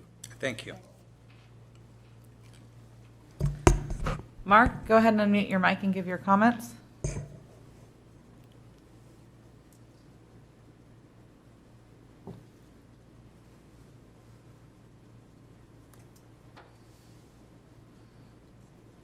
Hello, can you hear me? Yes, we can. Yes, we can now. Thank you. My name is Mark Gromis. I'm the current tenant at 5610 Johnson Drive. So many different things were said, so I kind of try to address them in a timeline. They built the metal building without any discussion with Billy or I. I think they decided that we would be a help to them once they knew that the building couldn't be there. So they decided to let me in on a few things. They knew they built that building in violation. They said they were hoping that you guys would think both buildings were always there and they could always get around it. And so they kind of approached it in that way. And they said that they would need a letter from us. And I told them that Billy would be the one that they would need a letter from because he was the actual property owner. But I said he wouldn't go for that because I know he wouldn't want it there. He would want it to be where it would be up to code and everything and nothing right on the property line because it diminishes our property value. I told them that then. And so when they say it's been trivialized down to a view, it doesn't make any sense to me. And they still asked me to write a letter and said it would benefit me that if we had the buildings side by side because we also have sheep and we could say we're a business together. So they keep trying to use loopholes and after the fact things to get what they want. And none of it is, I could see the way the panel reacted and everything that it's working in their favor. But they knew that they violated it when they started and they told me specifically. And then when the Suzanne mentioned the structures that we have, which are Billy Cox's, and they're not permanent, which theirs are. Those are going to be gone, and then there would be nothing between my house and that building, which nobody would want that when you move here. So not only are they diminishing from me, but I would also have trouble selling the property when somebody goes and sees a building right there, which is in violation of what normally would be. And so it's injurious in that fact. And she said, I don't understand how it can be injurious. And it's because it diminishes our property value. If it didn't, they wouldn't state that there might be a solution such as paying us or something else because they understand that it does something against us. And so the other thing is I reached out to the local fire department because all this educated me. I didn't know anything. Another thing that they said is the neighbors wouldn't have said anything. Well, we didn't know anything until the county came. I spoke to all the neighbors myself too. And they were, well, we weren't aware of this, we weren't aware of that. But it makes you educate yourself. And then we realized we had a hand in the fight and we decided to make a comment. And that was the first time I did. And so when I spoke to the local fire department, they said any building closer to your property would always be a fire hazard. And then not only that, would it be unable to maintain a 100-foot defensible space, which is required in the state of California. Because it's only 5 feet, it's like Billy said, it would be up to us to maintain that. And they suggested a mural or shrubbery because how would they address my concerns such as fire or not. They would just trivialize it down to that because it's easier to say, well, that's all we're trying to fix. And then if they're using it as ag, there would be chemicals involved, and we just had a new baby. Those could leak onto the property being that close. You know, when they built the building, not only is all that junk Billy's, but it's also, they threw some of the stuff from that was Paul's onto our property when they built that. And I told Billy that. Could you please wrap up your comments? Sure, I'm finished. Thank you. No further public comment. Thanks, Megan. Okay, so that completes our testimony, and I'll open it up first to questions from my colleagues, if they have any at this point in time.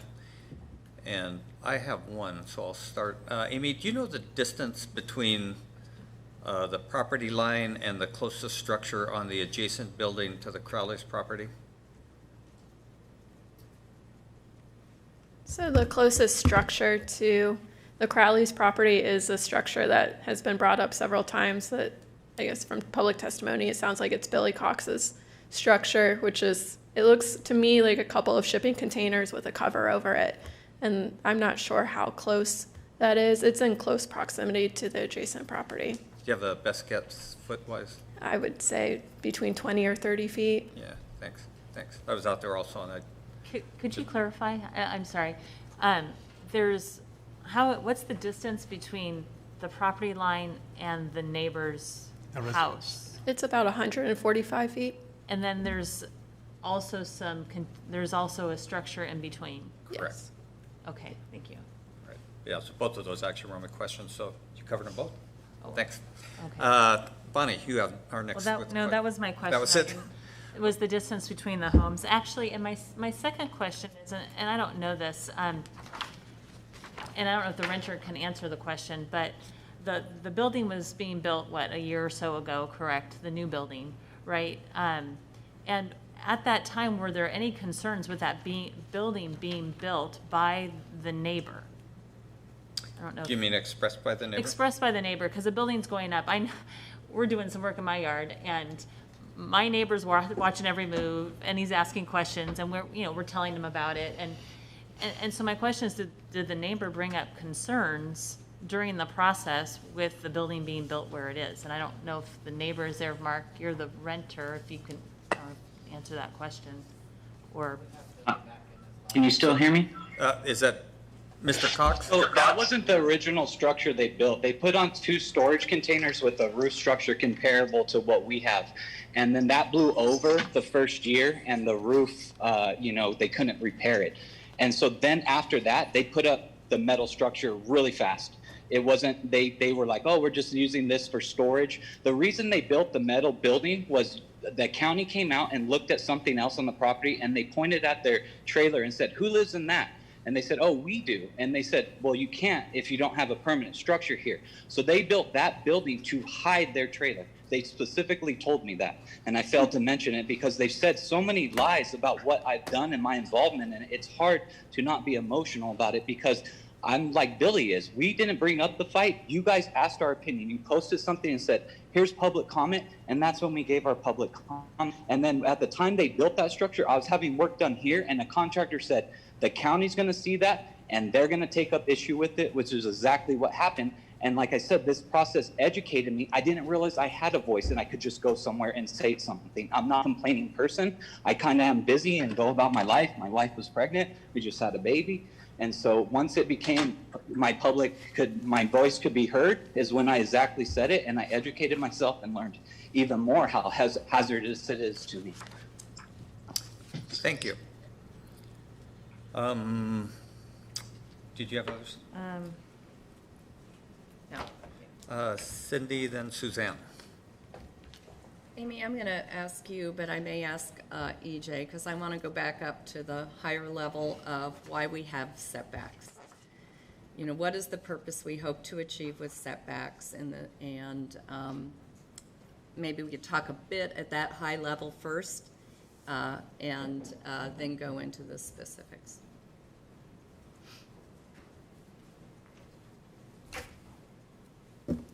Good morning. EJ Valdi for the record with Planning Services Division. But the answer to that question is 3 words: light, air, and open space between properties. And then also the safety factor. Great, thank you. I wanted it to be a simple answer, so thank you. And I think it's important because I live next to somebody who has avoided his setbacks for many years, and it does create a property value impact, no matter what your thoughts are on the individuals involved. So I want to say to the individuals involved, we all want to treat others the way we want to be treated, and we want the county code to mean something when we have setbacks. So I'll just preface that. And then Amy, as far as any other, if we look at light, air, and, I'm sorry? Open space. Are there any other solutions that could be offered here? Because I'm always one to try to find a middle ground and find solutions that try to avoid impacts to somebody else's property. Because I'm sure if Mr. Cox turned around and wanted something built within a side setback, now we're going to have some issues. So are there any other, or EJ's coming back up? Yes, I would go back to the deliberation at the Planning Commission and what was spoken at the Planning Commission about a compromise that was brought up and deliberated on about allowing the structure to remain that was built there prior to the Crowley's ownership, and then moving the new building to meet the setback requirement. It was a 4-3 vote at the commission, so you know there was a good debate, conversation yes. about that. So, you know, if there was going to be a compromise, you know, that was one that was on the table at the Planning Commission. Right. Okay. Thank you. Suzanne? Yeah, I think that a 4-3 vote by the Planning Commission kind of is not a very decisive vote either. There was a lot of concern as to whether that could have been a possible resolution, don't you think? I mean, it'd be different if it was 6-1 or something like that, or 7-0. But something that concerned me was the actual property owner said he didn't have anything to do with it and everything. But the findings of the zoning administrator based his findings on the fact that the neighbor said it was going to be harmful to them. But now he says the fight wasn't about him. So I'm confused. Well, I do think our job is to uphold our standards to protect everybody's rights. So we would protect Mr. Cox's rights just like we would protect the Crowley's rights for any neighbors that would build in their setbacks. So that's, I think, maybe what the zoning administrator, we're not putting complaint, No, I agree. complaint on trial here. We're trying to talk about what we do about our codes. Right. I agree, but the concern is that here is the the website. And like Bonnie said, it actually, all it says is that if a building is built on parcels of 10 acres or greater, then they are exempt from building permit requirements when such buildings are used solely for agricultural purposes. So are we being completely clear to everybody? Because these folks moved up from the Bay Area, and they probably all live in very small parcels, if at all. And to come up to an area like this, they're depending on websites to help them out with what they're trying to do. Mm-hmm. So I agree, but Yeah. is it being onerous on them for now what Right. we're trying to do? And I think that's the debate we're all having. I think that the thinking I have anyway is that obviously I've been in and around the county for a long time and in public service, and there's a difference between building and zoning and many other requirements that go into buying a piece of property, doing your due diligence, and making sure you understand a new business, a new industry, and all those things. So I'm sympathetic to both sides in this situation. I'm just saying there's Right. a lot to it besides just building codes. So making sure you understand everything you go into. Jim? Yeah, thank you, Mr. Chair. I've been to the site twice and looked at it. I can understand Crowley's maybe misinterpretation or misunderstanding about the requirements, but knowing that the older building was already there, it would be an assumption on my part that it'd be okay to put the building where it is, the new building. And so I'm comfortable with granting the appeal. I think, I don't see who gains. If the adjacent property owner, I don't see what they gain. If they say they site distance, I don't see that. And it's harmful to the Crowleys to have to go back and spend the extra money to move a building 25 feet. So I would support granting the variance. Let me go ahead and make my comments at this point, just help maybe frame it, get us to a particular place. So from my perspective, what's important here in following our variance standards and customs as well, and trying to find a solution, include the fact that we have to start with a platform that there are some unique or special attributes as it relates to the property that might call out for exceptions, a variance. And I visited the site also, and I think you can make that argument, noting that all of these things would be debatable in a particular individual's mind, but certainly the property is steep off of the top ridge quickly and very steep at that point. You have the NID ditch, and you also have the pipeline. And then I think if we had a magic wand, we need to consider what we would vote if there was nothing out there in the first place, and what would be accomplished by implementing the specific letter of the county law. And in this case, it would be moving two buildings, significant variance percentage to the east.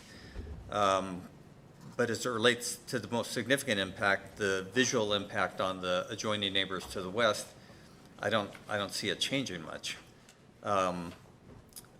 So then the question is equity served by doing something that extreme. So those are my thoughts going in. Sure, happy to help us craft something we can support. Bonnie. I appreciate your perspective, and that's helpful.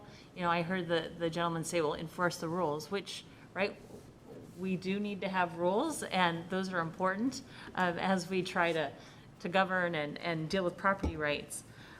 But I do have questions about it. I think, to your point, there could be some property exceptions based where the property is, what was already there previous, which made an assumption that, hey, it was fine to build along that line if somebody didn't know.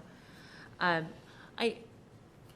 hate to see neighbors like this, right? It's so frustrating, and nobody wins with it. I hate to see people have to spend a whole lot more money just to move something a little bit, when somebody could have made a mistake, or there's an existing use that made it seem like it would be appropriate. So, you know, I've been a little bit torn on this. And especially because the neighbors are sort of doing the this and that thing. But I think there are exceptions. And I really looked at the view as well, because as I can understand, if I've got a beautiful view, I do not want it, I don't want it impeded. But I had an opportunity to look, and it's, from what I can see, that building is not impeding the view. I mean, it's a beautiful piece of land, a beautiful piece of property that both owners have. Looking out over the oak trees, it's gorgeous, but I don't see that building impeding that view. And I in this case, I don't think, especially with the website not being clear, I just think that this is a time where we move towards what the Crowleys have asked, because of the variety of circumstances. Okay, let's do Cindy, and then Suzanne, and then Jim. I think the one issue that I haven't heard anyone speak to and that I wanted to make sure we addressed or considered is anything to do with fire safety. And if there's any situation that we could improve fire safety and protection for the adjacent property owner. Does the one building in fact have a 300-gallon tank in it of diesel fuel, and then, or not? I'm unclear on that. And maybe the appellants can answer that, or maybe staff look like, yeah. so. Okay. Sorry to make Yes, you walk please, up. yep. Sorry to make you walk up. Looks like you have an injured foot. Yeah. Yeah. Faster, but it's not quite ready yet. To answer your question, we do have a diesel tank on the property. It is empty, and we're moving it once we get our breath exhaled from this particular situation, because it's not where we want it, or if we even want it. So yes, it's there when we bought the property. It's currently empty, and we're going to be moving it. Okay. You had a secondary question? No, that was it. And then I would look to staff on my second question, which is there anything that could be required if we move to move forward with this and grant the appeal on fire defensible space on the back side of this building or not? Yeah, Or Supervisor Holmes? I just want to make you aware that the Crowleys have goats and the property adjacent Right. has sheep. And so it's pretty apparent that they would have some defensible space. Right. That actually is a fuel load practice. I know. I was looking, and I was well aware of that, but the trees themselves, and are they within distance? That's what I wasn't clear on, and whether they could be ignited at all, so. EJ, do you have something to add? Yeah, I was just going to add, I mean, once they obtain a building permit, obviously, the building department would look at any, necessary fire codes that need to be in place, so. Okay. Just to add to that. Thanks. Suzanne? Yeah, my one comment is that we're talking about enforcing the law, but granting variances is within the law. Absolutely. Jim? I just want to make the motion that we approve the variance. Okay, can I make some suggestions first? Of course you can. If for the variance to be approved, findings need to be made, and I've heard a lot of discussion from the board about the variance to the side setback. But there are two variances here. The other variance is to the NID canal.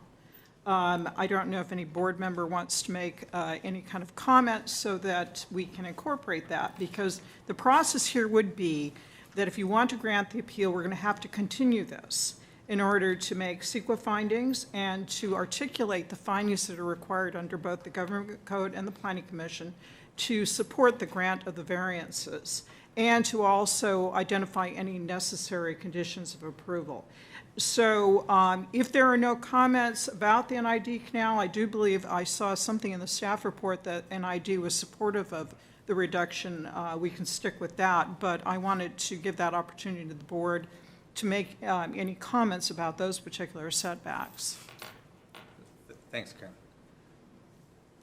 So that if NID approves the change in the setbacks, then that should be sufficient, correct? We don't have to. We can go with that if that's what you want to leave. I just wanted to point out that there are two different variances for both buildings, side setback and to the NID canal. Then for process, Jim, maker of the motion, do you concur with? Well, actually, if I could Yeah, please. sort of insert myself here, first, I'd recommend that you close the public hearing Okay, thanks. with a motion. Public hearing is closed with a Okay. motion? Did you say? Was that? Is that adequate, or did you? That's adequate. Okay.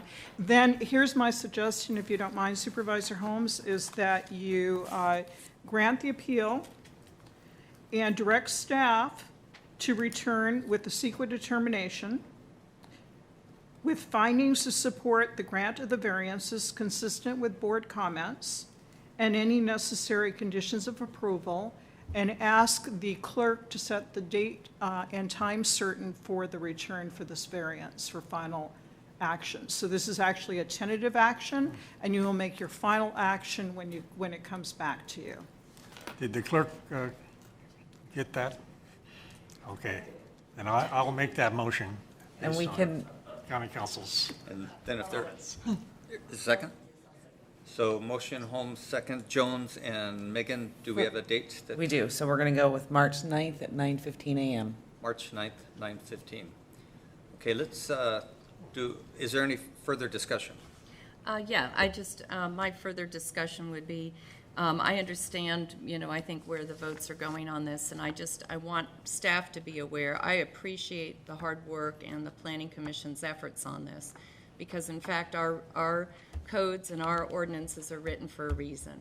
And so I want to thank you for your diligence on this and bringing it forward. I know it's not easy, You'd rather be the ones to be able to make people feel good, and when the board turns around and makes it, it's because we do think there's extenuating circumstances in this situation why a variance to that code could be justified. So I thank you for your efforts on this. Great comment, Cindy. Thank you. Okay, let's do a roll call vote, please. Gore? Aye. Holmes? Yes. Jones? Yes. Gustafson? Yes. Wygant? Yes. Thank you.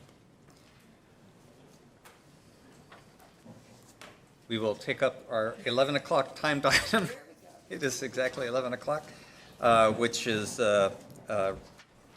update on our proposed 2021 redistricting process and timeline. Jane.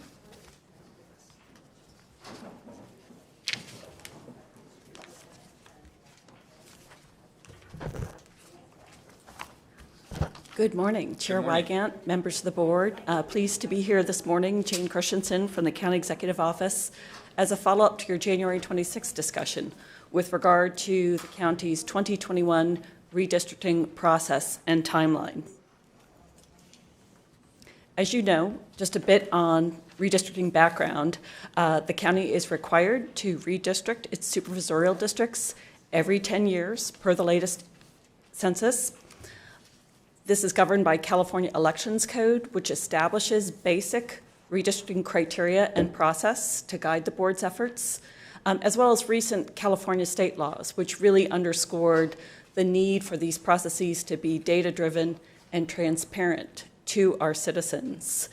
As we advised the board just a few days after your January 26th meeting discussion, we've learned further that the U.S. Census may not reach us until as late as September 1, which again severely compresses our 2021 timeline. So we do have a few adjustments to the timeline that the board did approve on January 26. And again, this is a follow-on to your discussion at that time. At that time, you specifically articulated two potential process options for our redistricting effort. Looking at, while there are a number of alternatives and while the board has historically elected to administer the redistricting process itself, there seemed to be board consensus around two alternatives. One, an advisory redistricting commission, which is a more formal process established by resolution or ordinance, again, Placer residents only. State law does not prescribe a lot of requirements. Other than that, it cannot be electeds or elected staff, which clearly have a conflict of interest, but the board may impose additional restrictions or requirements, and it is mandatory that we comply again with this state code. The board also discussed a suggestion raised by Supervisor Gore of an ad hoc committee. This would be a more informal effort wherein citizens would work together with our CEDRA and clerk recorder staff to craft alternatives for subsequent public review. Again, we would recommend that these basic criteria be met, that they be Placer residents for at least 30 days. It would be helpful if folks have some working understanding of demographics or GIS, which are the data sets that really govern this process. We would, of course, look for countywide representation, and this affords members of the public a more substantive role in, again, the drawing of these potential future district lines. It's important to note that neither of these processes obviates the public review process that we would still do. It's just another alternative for more robust public involvement in the effort going forward. With regard to selecting the members, you've got two resolutions before you, one to establish an advisory commission and one to establish the ad hoc committee.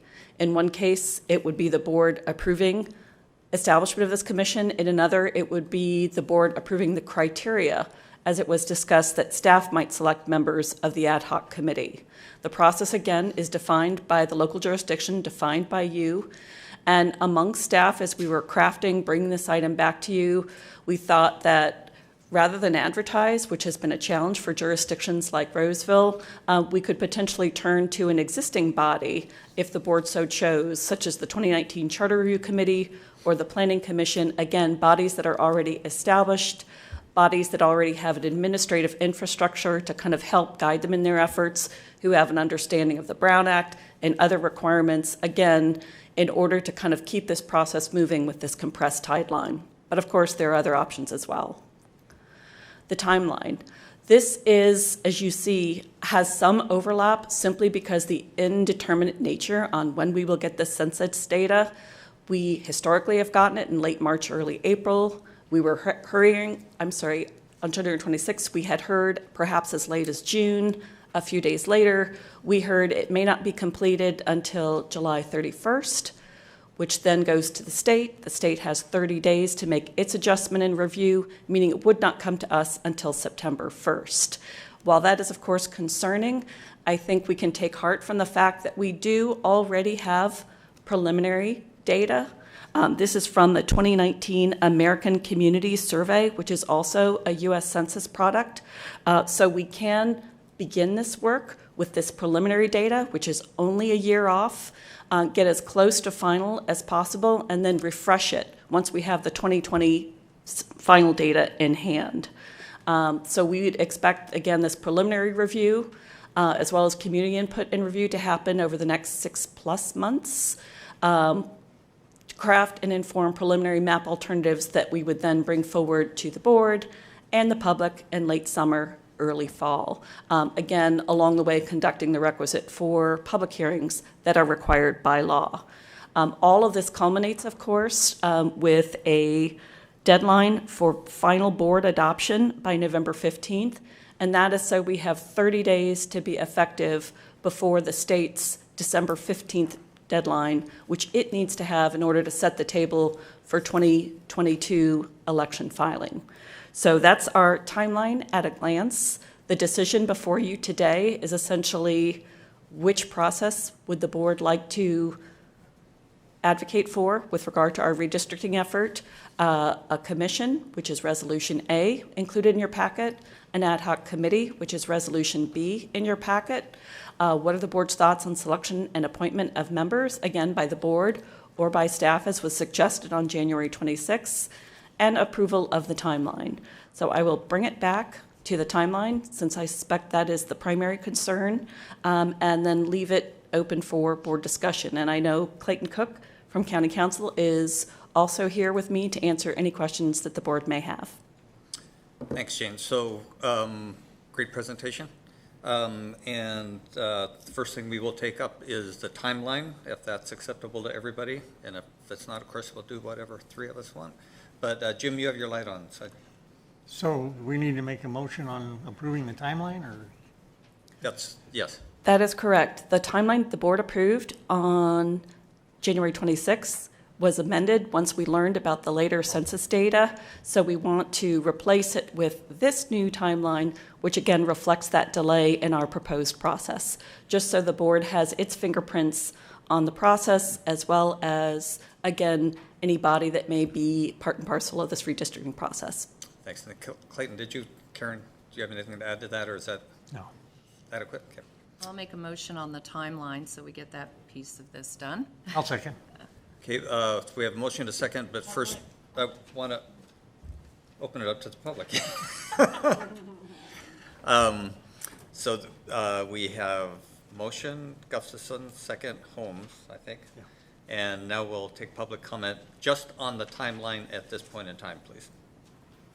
Chairman, there's no public comment. No public comment. So with that, then, what is the pleasure of the board? All those in favor say aye. Aye. Opposed? Motion carries. And next, we will take up the advisory or public process by which the board chooses to go forward. And Jim. Yeah, seeing that we have this compressed timeline, and we probably won't get the information back from the state within 30 days once we have the census.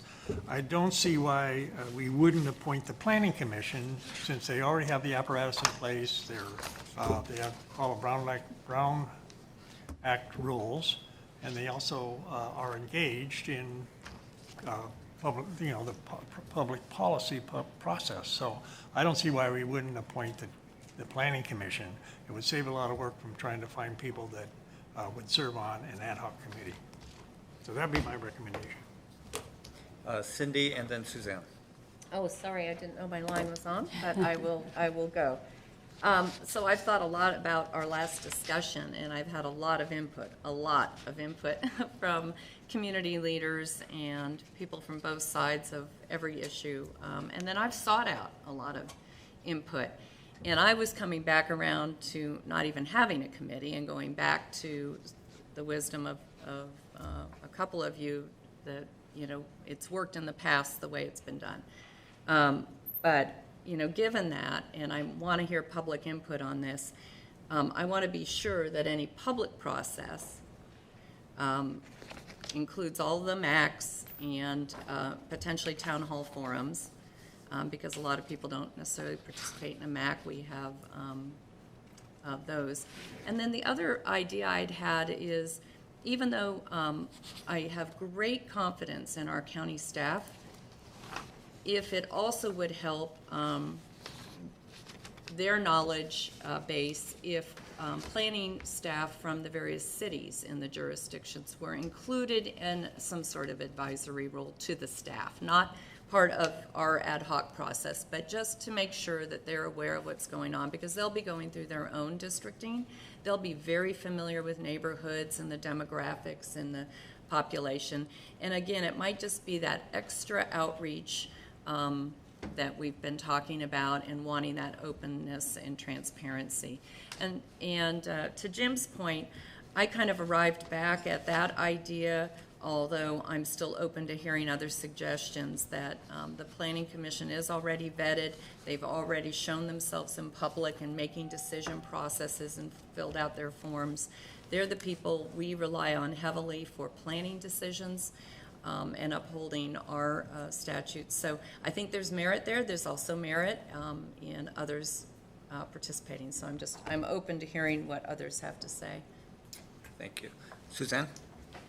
Yes, I'm going to probably argue against the ad hoc, because the reasoning behind my feeling is that both the Charter Review Committee and the Planning Commission commissioners have been appointed by this body. And in order to really step away from a public perception that we're trying to have some measure of control here, if we all decide that we want to appoint the body that we've already appointed in the past. And the other thing too is that because you're on the Charter Review Committee, I don't think it makes you an expert in GIS or any of the issues that we really need personnel with some knowledge. And so, but in addition to that, you know, when they passed AB 849, which they called the Fair Maps Act, the reason that they did this is because they wanted to transform how we conduct local redistricting. California is a leader in redistricting for state and national offices, and they have been for a number of years. We need to bring the best practices from our state redistricting process to local redistricting, including the criteria that prioritize keeping our neighborhoods whole and requiring that maps be open to public comment before they can be adopted. Too many communities are left out of local decision-making with the same group of regulars either attending council or board meetings. And so redistricting is the opportunity to change that precedent. And 849 will allow our community to have a more participatory role in redistricting, providing greater transparency and enhancing community trust. Our democracy is stronger when we are more involved. And so that's why I think we really need to have the community involved. I support having at least 2 members from each district. There are guidelines in Assembly Bill 1267, which was signed by the governor. This is a great roadmap for redistricting. I mean, it lays out requirements for people, such as that they should not have been in elected office, should not be people that are intending to run for elected office. I think being a registered voter in Placer County is probably a good idea, since it's going to affect registered voters most and people running for office. But transparency, transparency, transparency. I don't think it's wise for us to appoint a group of people that we've already appointed. Bonnie? Thank you. Supervisor Jones, I appreciate your comments. And, you know, I was originally the one who suggested ad hoc, but as I thought about it more, to the point of the Voting Rights Act and the desire for transparency and not having elected officials have this influence on gerrymandering, right? So I think we should have a separate advisory commission. I think that that would be prudent to do. And I thought about the Planning Commission, Charter Review Commission. You know, that's a nice suggestion, but we appointed those folks, and I might have only appointed my planning commissioner and the at-large, but we, as a board, approved each of those commission seats. And I think we need an arm's distance from those folks to allow for a public process and not have it look like, oh, well, these are just the supervisors' people and they're just gonna, you know, make it look good for the supervisors. So I agree, Supervisor Jones, and I think that what we can do is a separate advisory commission. I would recommend, I think 2 per district is way too many. I think 1 per district plus 2 at large is fine, because when you've got a large group in a short amount of time, I think that's fine, because what we will get is plenty of public process and plenty of public input. These meetings will be open to the public, and then we'll do town halls and outreach. So I think that in the shorter amount of time, I think a smaller group would be advisable, 5 plus 2 at large. And it's pretty clear what's needed for the advisory redistricting. You know, no electeds, no elected staff. I would probably include no elected family members. And we want people that are interested in the process. And I don't want us to have the same restrictions the city of Roseville had, and they're having a hard time finding enough people to serve on their commission, right? And people have the right, I mean, we have a First Amendment right to participate in the process and be involved. But I think people who are directly connected to us as elected officials should not be included, or, you know, members who are electeds of special districts or central committees, those folks who are already elected. Let's keep it away from the electeds and encourage the community to participate. Suzanne, your light is still on. Yeah, I wanted to comment one more time. I like the way you outlined everything, the fact that we could start working on things now just because we won't have the final numbers. And really, if you look at the map, it looks like we have anywhere from 1 to maybe as many as 6 months to get this thing working full speed up to when we get the final numbers. So I really like that, and I don't think we should consider ourselves as being in this really crunch for 1 or 2 or 3 months, because we do have more than that. In addition to that, I was going to say that the state of California uses the auditors to select the panel. And if our auditor would be willing, I think it would be a good way to have them help us select applicants that apply. But that's not for me to say. And then the last thing I was going to say is I like all of the things that Bonnie is outlining as far as restrictions go. And this, like I said, this one roadmap, which is AB 1276, really goes in detail through all those things about who members can be, whether they, you know, should be voting members, I think, that they can't have switched party affiliation. Of course, this is nonpartisan, but although it's nonpartisan, should we consider having 1 Republican and 1 Democrat? I don't know. It's not a partisan board, and we're not elected by partisan, but you all know that your parties are supporting you and pushing you, and the party that you're not registered with are the ones that slam doors in our face. So, you know, if you want to seem completely fair, maybe we consider having 1 person from each party and 1 from each district. And the last thing I was going to say, as far as Roseville having a difficult time finding members to serve on it, don't forget Placer County, we have, what, 400,000 people, and how many out of those are voters and eligible for this? We have a lot larger pool to select from than Roseville does. Jim, did you have another comment, or Yeah, before I open up the public? It seems that this is getting to be too cumbersome with Republicans and Democrats. Maybe we should just have people that are no party preference. But would you have someone that has already served, a former elected official? Would you have someone that wants to apply for the Planning Commission? Would they be allowed to apply for this? I mean, I don't know how we're going to wean out the people that they want to put on this commission. It's just going to be very difficult. And so I don't understand how we can do that. And again, I go back to I think the best approach would be to have the planning commission.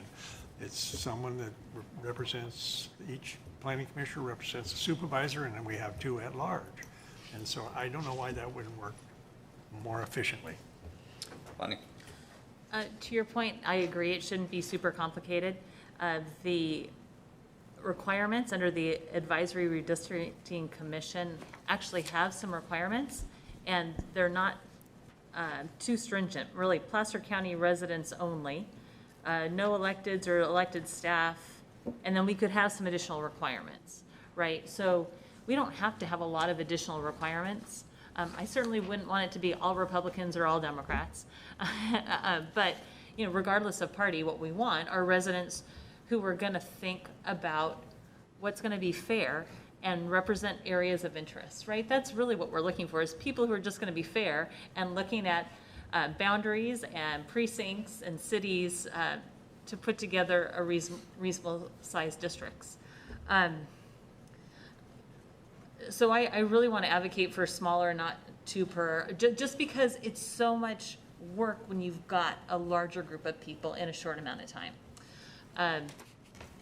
And I think that we could do a application and find somebody from each district, and maybe the qualification is somebody who might have a little bit more experience, right? Maybe some planning experience, maybe GIS experience. It doesn't have to be, right? But maybe it could just be somebody with a little bit more experience in that area. But I don't want it to be super restrictive to make, because I don't want it to be as complicated. But I feel like I need to have an arm's length from the Planning Commission. It feels like it's a group that we've already approved, which is great, and they do good work. But I feel like an arm's distance would be better. And we don't always agree with them per our list. That is very true. If I could, with respect to the comments, just provide some commentary. And that is, the Advisory Redistricting Commission, there are requirements set forth in statute as to what those people can't be. And those people can't be an elected official, a family member, a staff member, or paid campaign staff of an elected official. So that's the official requirement. In AB 1276, there are other requirements for the independent redistricting commissions that are much more involved. But those are the only ones that are required for the Advisory Redistricting Commission. Now, there is discretion in the statute to allow for the board to put more requirements on there if they so choose. And then one other thing I just wanted to touch on, since it came up, is that the draft maps that are being prepared, they can't be released until the census data is actually received. So while we do have 6 months of lead-up time, we won't actually be able to release those draft maps until whenever we get the census data, maybe early September, maybe late September. And then, so it does compress that time frame, at least with respect to the draft maps. And does that, can I ask a clarifying question? That means that those cannot be released even to the commission? Right, cannot be released. Because that's a public process. So they would have a short amount of time frame. So if they sign up, they have to know that pretty much September is when their meetings are, and they'd have to commit to that time frame, which I think is very important to note. Very helpful, Clayton. I'm going to open this up to public sometime, but Jim, do you have something else going on? Yeah, I just wondered if the role that the county clerk and recorder of elections has, and he has to look at these, doesn't he, to see where all the precincts are in the special districts? That's going to take some time as well. Yes, we have mapped out a process, which is really a partnership between CEDRA as well as the clerk recorder's office. Redistricting is a bit of an art and a science. I think the science resides in CEDRA to essentially draw population equivalent districts based on the census data. And then it's finessed essentially by the clerk recorder to make sure that we preserve communities of interest, that it aligns with school districts, that we're not ending up splitting communities in any way that is adverse to the voters themselves. So the county clerk would be working in conjunction with the CEDRA on this, or That is correct. As I mentioned on January 26th and is in the staff report for today, we have a multidisciplinary staff team from CEO, from council, from CEDRA, from the clerk recorder's office, from IT, because we're using GIS data, and they're very helpful in helping us translate that data into map alternatives, again, in partnership with CEDRA and the clerk recorder. Okay, thank you. Yeah, great question. I think that refreshing of information is really valid as we go further. And I'll just quickly provide some overview thoughts I had before we receive public comments, since everyone else has. But as I mentioned last time, I think at the end of the day, what's important to me is that the board be the one to make the decision, so that narrows down the options. I'm receptive to different opportunities as it relates to receiving more public input. My personal position is that in Placer County, we do an extraordinary job of reaching out to the public so that we do have transparency, and at the end of the day, we all get reelected or not.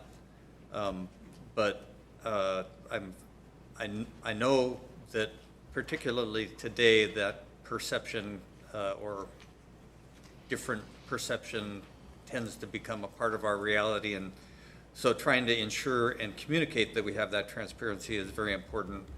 But I think as we go through this process, particularly in light of the unusual circumstances with what could be an incredibly collapsed time frame, we have to factor that in. And over the years, I've heard so many people say they want more transparency or greater transparency, and at the end of the day, that happens with elections. So with that, I'm going to open it up to the public, and we'll start receiving those calls.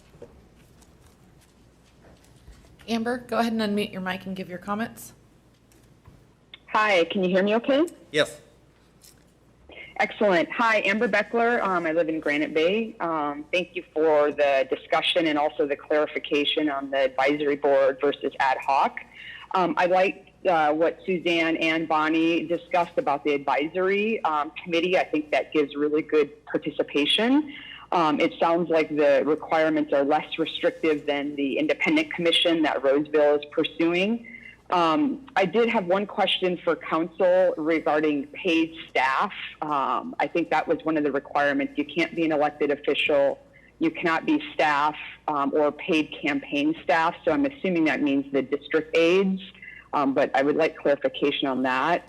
And then I also think that there are people in the community that are outside of the Planning Commission and the Charter Review Committee that have a lot of interest and experience in district management, GIS, and the Voters' Right Acts, which is probably more relevant than land use experience. So I think offering an application process that maybe is time boxed to meet your requirements from an urgency perspective, could really do justice in allowing the community to apply, and then you do an evaluation if you get enough people.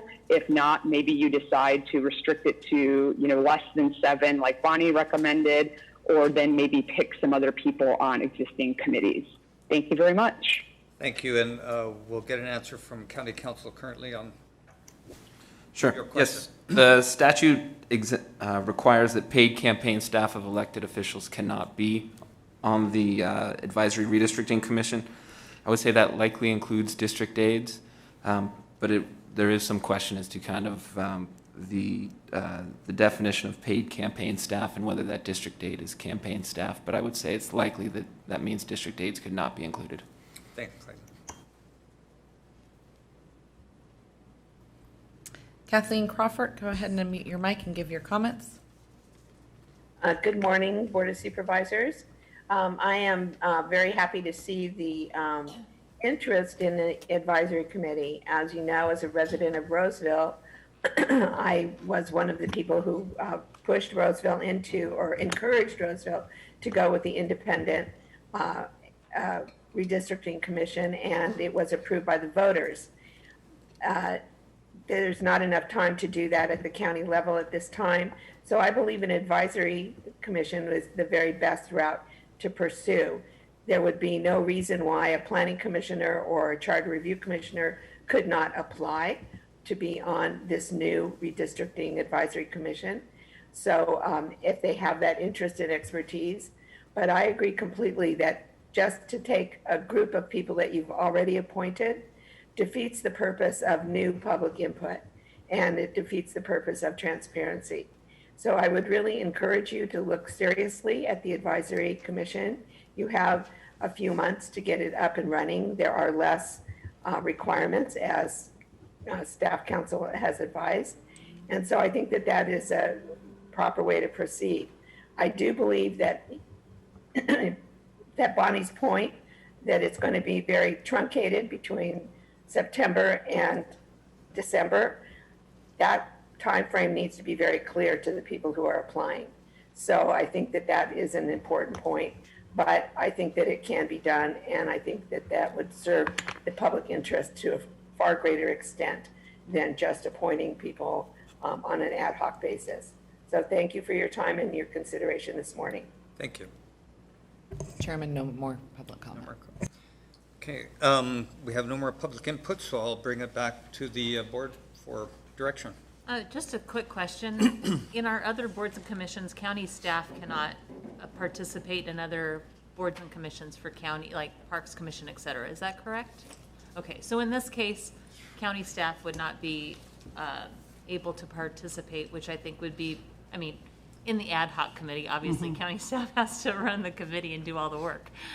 But to the point about district aides, they're also county staff. So I think it's inappropriate to have county staff as a part of the advisory committee.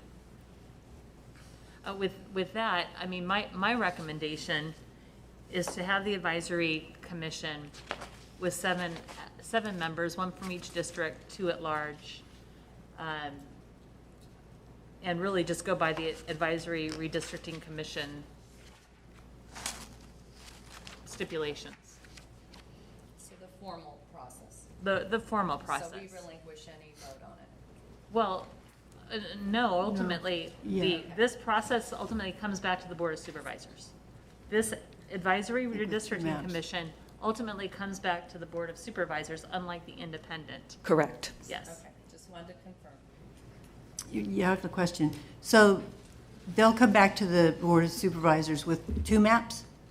Or, So there is no restriction on the number of maps.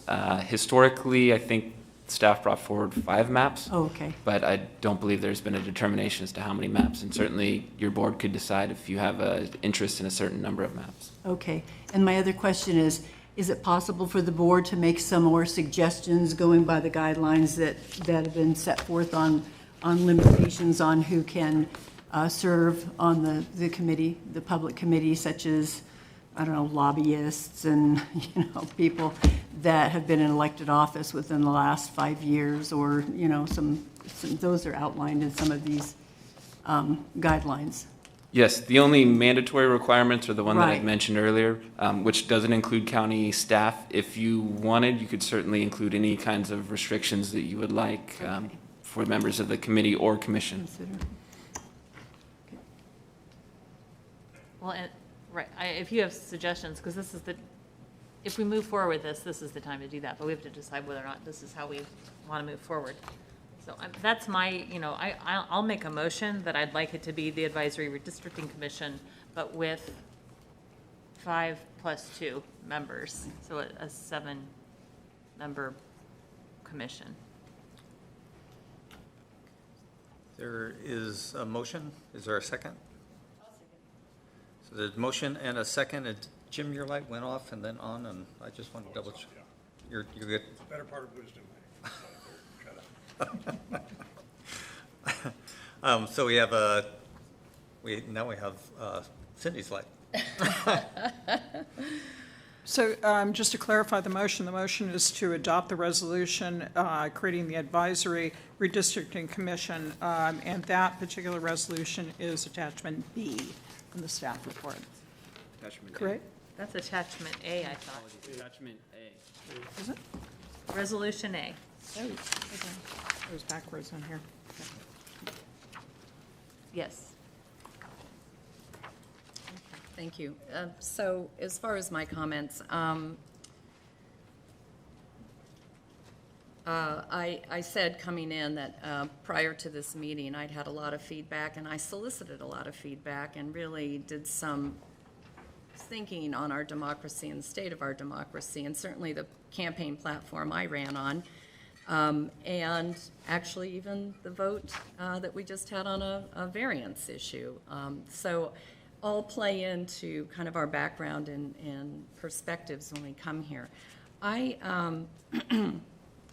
There is no group that we could pick or that staff could pick that would not also have agendas and biases and feedback, and yet these people would be caused to be looking at a very critical issue for the county and making recommendations and holding public meetings and be the source of antagonism by people who don't agree with them for no compensation. And not because they were willing to serve, thank you, but they don't necessarily know what we go through in some of our feedback that we get as individuals about our character, about our families, about all kinds of issues, as you all know. So I was reflecting on the over 40-plus committees this county has, hundreds and hundreds of people that participate in our public process, and 13 different MACs that we're expanding and agreeing to expand, and Planning Commission and all of these things. And I think we have such a robust public transparency and participation. The one thing I'll say about Placer County, when you look at our voter participation, when you look at the number of voters that we have, we are one of the top in the whole state as far as voter participation, as well as all the participation we get. So I find it that we're maybe trying to fix something rather than reinforce and reinventing the wheel. If there are concerns about transparency, then let's work within the hundreds of people and committees and opportunities people already have to participate, and let's make sure that is a robust process. And all of the MAC meetings are a robust process, and that's really transparent. And then I know, for me as one supervisor, every email gets read, every constituent concern comes in, and I listen, and I think about it, and I process it, and really try to dive in. And just as we witnessed in the last item, we don't always agree with recommendations that come to us. We don't rubber stamp things. So I find myself wanting to back the professionalism of the county staff. I also don't want to put the county staff in a decision-making who gets to be on this. Because believe me, there will be more than 7 people who want to serve, and somebody has to make the ultimate decision who best. And then those people who make that decision work for us too. So, you know, I understand the sensitivity the voters feel, and we have got to prove them wrong, that this county can be absolutely transparent, open to their ideas and suggestions, and do it within all the existing frameworks. And this has been a hard decision for me, you know, to say I can't support a whole nother committee, that we've got really great people working here. I'd like to make sure the cities have a say with their planning staff if they want to work with our CEDRA staff. To be part of that and open that up, and then let's be as absolutely transparent. Let's schedule those meetings for September now, so nobody can say they weren't aware that it was coming, and that's going to be critical issues in that time. So I can't support the motion. I'm sorry. Thanks. And, no, Suzanne is light on, but I have a question. So Jane is the one charged with getting us from here to there, and with what could potentially be a very interesting calendar as it relates to issuing the maps to the public, and noting the tension that was highlighted by Supervisor Holmes with regards to internally and staff and that perspective. So let's say we adopt this motion, could you describe for me how you're going to proceed with trying to get that done and brought back and the process up and running? In 2 seconds or less. Well, we have, as I mentioned, an interdisciplinary staff team. We're scheduled to meet later this month to discuss today's board direction. And I guess I would say that I would probably report back after that meeting out of deference to the expertise that we have again, across CEO, council, CEDRA, clerk recorder, IT, rather than presume what is the best informed multidisciplinary approach at this time. I suspect we would advertise in keeping with whatever criteria the board adopts, and then that group, essentially whoever is selected in accordance with that board-approved criteria, is really on the back burner for a time while we as staff do our work with the preliminary data that we have, which cannot go public until we receive the census data, which could be as late as September. We're hoping September 1.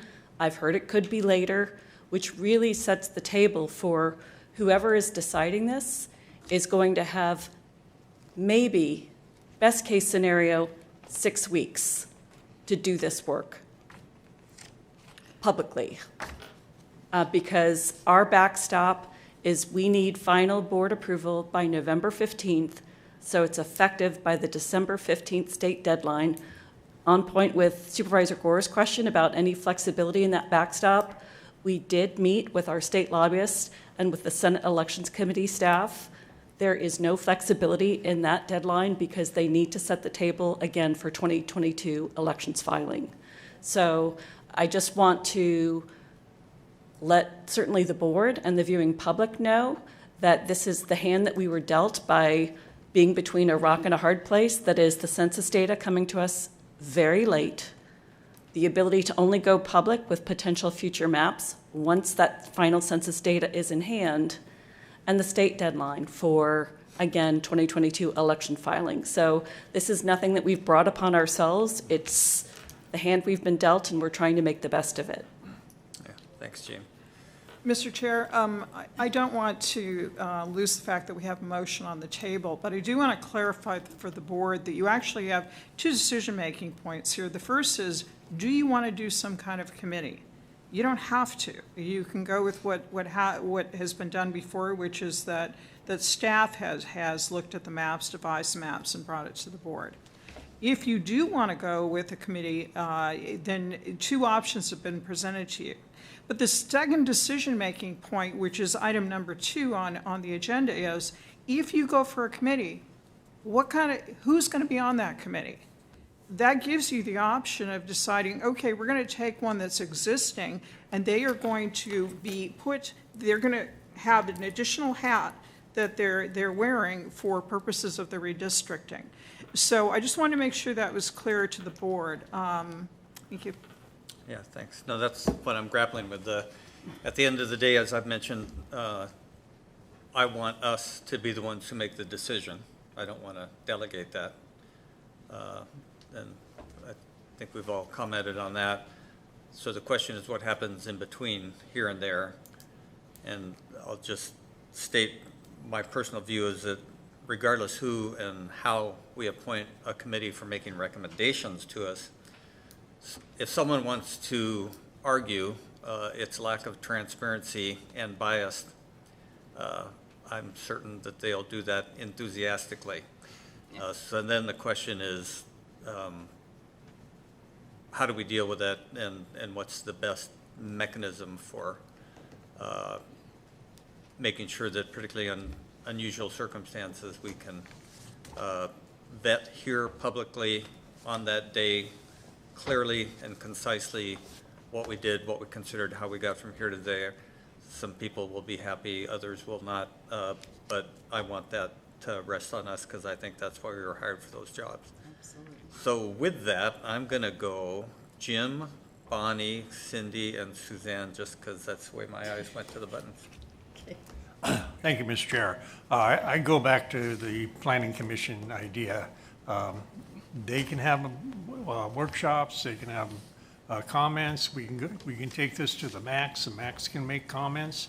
There'll be plenty of outreach, plenty of participation in the public, and then we can have a workshop here before we make that final decision. So again, I think what we're trying to create is something that's more cumbersome, and it will just extend the time in order to get to where we need to be. Bonnie. I appreciate that comment. I also know how much work our planning commission has, right? they have had very long meetings. This is a county that's developing, and there's projects and projects and projects. And so then we're asking a group of people to take on an additional load of work, which is, would require a lot of public meetings and outreach. So, and I still think that a separate group, not one that's already been appointed by us, would allow for more people to participate. Cindy? I really want us to be transparent. There is no doubt that this needs to be a very open process, and I have absolute confidence that staff would be the one going to the max and giving the presentation, summarizing those notes, and giving those to whatever body would be there as some sort of committee. I'm open to that concept, but ultimately to the board as well, that we would hear those. So, Jim, I like the idea of the Planning Commission. They've already filled out their Form 700s. They're transparent. They're already vetted, because people don't realize when you stand to be on these committees and are making decisions that you have to file other paperwork and disclose a number of things, or your judgment's called into question. Your judgment's called into question anyway, but at least you've disclosed all those issues, and so I would support that as a middle ground here to make sure that we have another layer of transparency and another process to go through. So all the MACs, town hall forums I would suggest as well, Planning Commission, and then to the board. That would be kind of my thinking on this, to make sure that we've done this very transparently. Suzanne? Yeah, with all the comments that I'm hearing, what I see the board doing is we're morphing back into something that the board wants and not our constituents. Because if you take a look at it, the reason that the voters have gone with independent redistricting commissions over and over again, the entire state of California, the voters voted for that. Roseville voters voted for that. There's a number of other counties in California that are going with that because that's what their voters want. And for us to sit here and say what we think would be easier, Planning Commission already knows, that's not the point of this redistricting committee. The point is to get an impartial panel, and I think of very experienced people. And I think whoever does the selection process, I recommended earlier that maybe we get a panel of, say, people from the auditor's office and legal who can look over these applications. I believe we should require people with some kind of GIS and mapping experience. If we just go to somebody, members from the MAC, I'm going to tell you, a lot of members from the MAC don't know anything about mapping, GIS, anything. And that's where the expertise comes in. The state gets hundreds of thousands of applications for these positions, so there are a lot of people out there. And I will bring up the San Juan Water District again because they just went through this with redistricting into their districts. They had to go from at-large voting to district voting. And they had a large number of people that participated in that process. And they were very well experienced, and they contributed greatly to that whole process. But again, I'm going to say, I don't think that people who were on the charter committee or even our planning commissioners, they know about process, but what do they know about GIS mapping and all that experience that's going to be required in order to have a job well done here? And so that would be my recommendation, is that we still get our committee. I agree with Bonnie, we could do a reduced group rather than 2 constituents from each. It'll be a little bit lighter, but then let's put the application process on a group of people that are impartial, not the planning department, not the Board of Supervisors, an impartial group, and then you judge the applicants from their experience and their capabilities. Supervisor Jones, I just wanted to respond to a couple things. First off, I'm not trying to make this easier by any means, and I don't want my comments dismissed as if it's just to be in control of it. I want to make sure you're clear. I don't want to be in control of it, and I don't want our staff to be put in this awkward situation. I do agree that if we could find the right professionals, that would be great. I will tell you that most GIS experts are going to end up working for engineering companies who do work in the county, and then they're going to have conflicts, and we're going to have questions about are they working for the developers or not. And ultimately, I don't think when a MAC holds a meeting, it's just for them. It's actually for them to encourage those experts to come into a MAC meeting Right. and participate. That the whole point of MACs is to solicit their communities and giving us valuable input, not just their own individual qualifications or not. My MAC members are very diverse and very professional, and I would say most of them give me great advice and differing perspectives, and ultimately then it comes to both our planning commission, our board. And so I just wanted to be clear, I'm not trying to make it easier or less transparent. I'm just trying to make sure that we're thoughtful, that our auditor stands for elected office as well. You know, our legal counsel doesn't, but actually works for all of us. So, you know, wherever we go, we end up with that. And I think us standing up and holding pride on how we approach our job is the most critical, and I respect all my colleagues and their opinions on this. Thank you. Okay, so did you have more, Suzanne? None. We have a motion and a second. I have no idea who made those motions and second. Do you have that? Are you good, Megan? Or? I am. Yes, I am. That was Gore and Jones. And I think the motion is clear, since we've been debating enthusiastically. So could we have a roll call vote, please? Gore? Aye. Holmes? No. Jones? Yes. Gustafson? No. Wyatt? No. So what is the next step? Pleasure for the board. I move that we appoint the planning commission to sit in, to do the analysis of the redistricting. Is there a second? Yes, second. It's been moved and seconded to have the planning commission be the committee that was discussed. Could we have a roll call vote on And that? can we have a discussion? Sure, you bet. Just a brief one? Mhm. I just wanted to bring up one little thing, Jim, nothing personal, but your planning commissioner doesn't serve as your planning commissioner anymore, so you had to select a new planning commissioner. So technically, and then your planning commissioner won the at-large planning commission seat.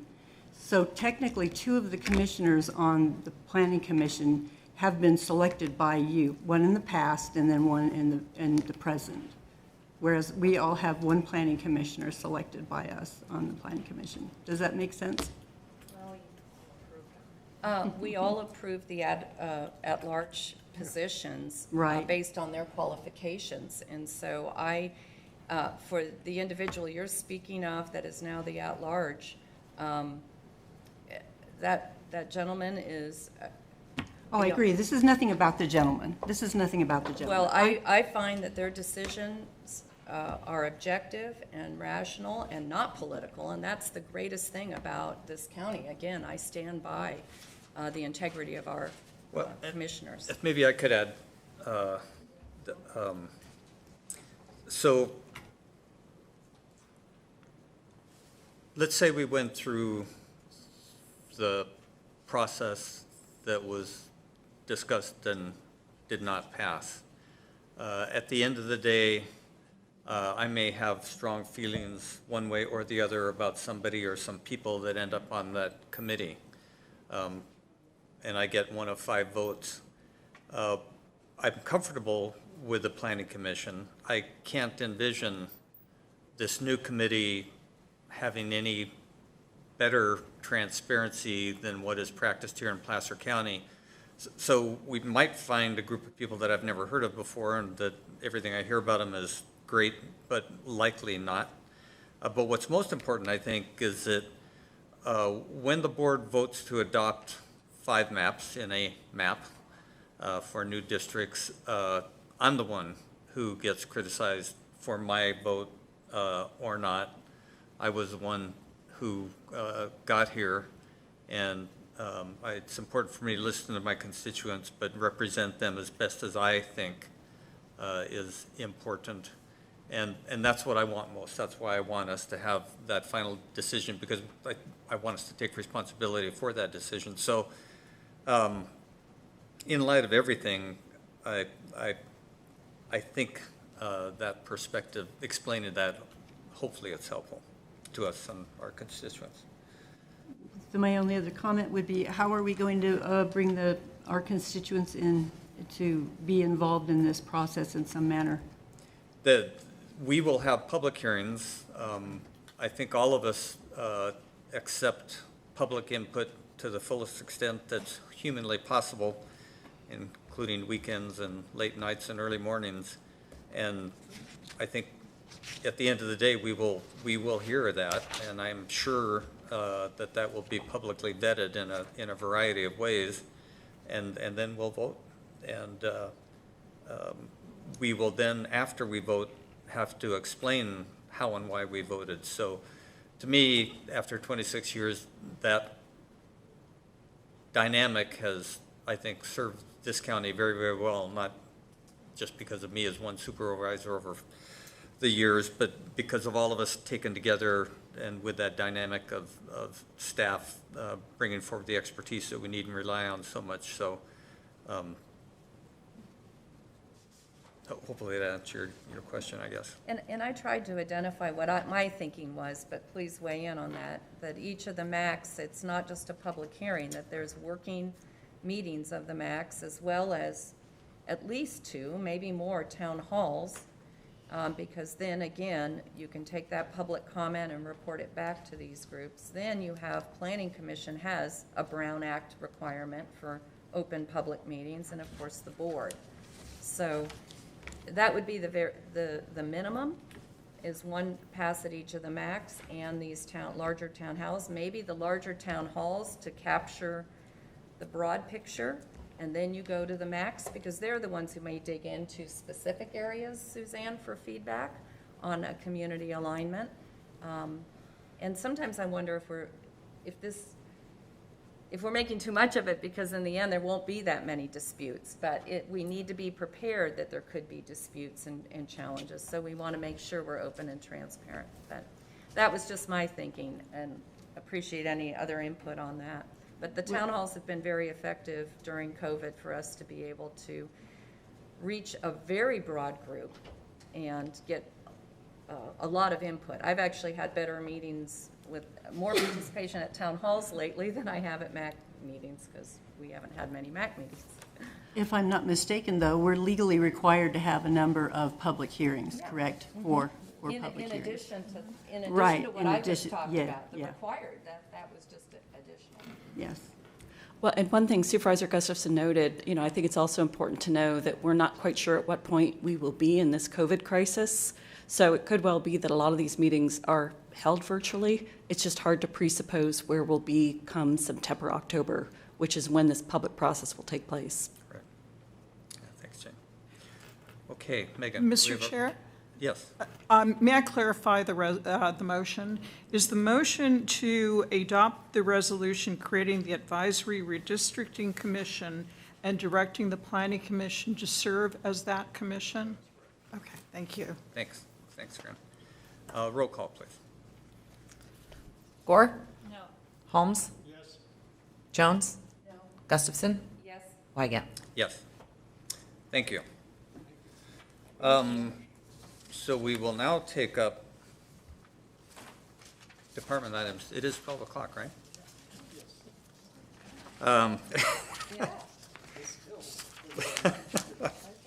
I couldn't believe it when I saw it. One more.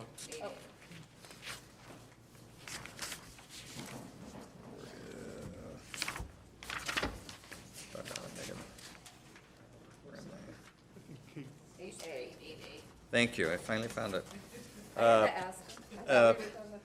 Petition for recognition of Placer County Law Enforcement Management Association. Kate. Thank you, Chair Wygant and members of the board. On behalf of the CEO, your Employee Relations Officer, I'm Kate Sampson with your Human Resources Department, and I'm requesting concurrence with his recommendation regarding the first amended petition for exclusive recognition of the Placer County Law Enforcement Management Association. The petition proposes a bargaining unit that consists solely of sworn law enforcement classified managers in the Sheriff's Office and District Attorney's Office. The classifications included are Sheriff's Captain, Sheriff's Lieutenant, and District Attorney Investigator. Pursuant to the county's employer-employee relations policy, the petition has been reviewed and determined to meet the policy standards. The Employee Relations Officer seeks your board's concurrence with the determination that PCLEMA is an appropriate unit. If an affirmative determination is made, notice will then be provided to the approximately 20 employees that would be covered by this unit. The county will allow 30 days for any challenging petitions, and then a secret ballot election will be held before formal recognition. I'm available to answer any questions you might have. Thanks, Kate. Any questions? I see none. Anyone from the public?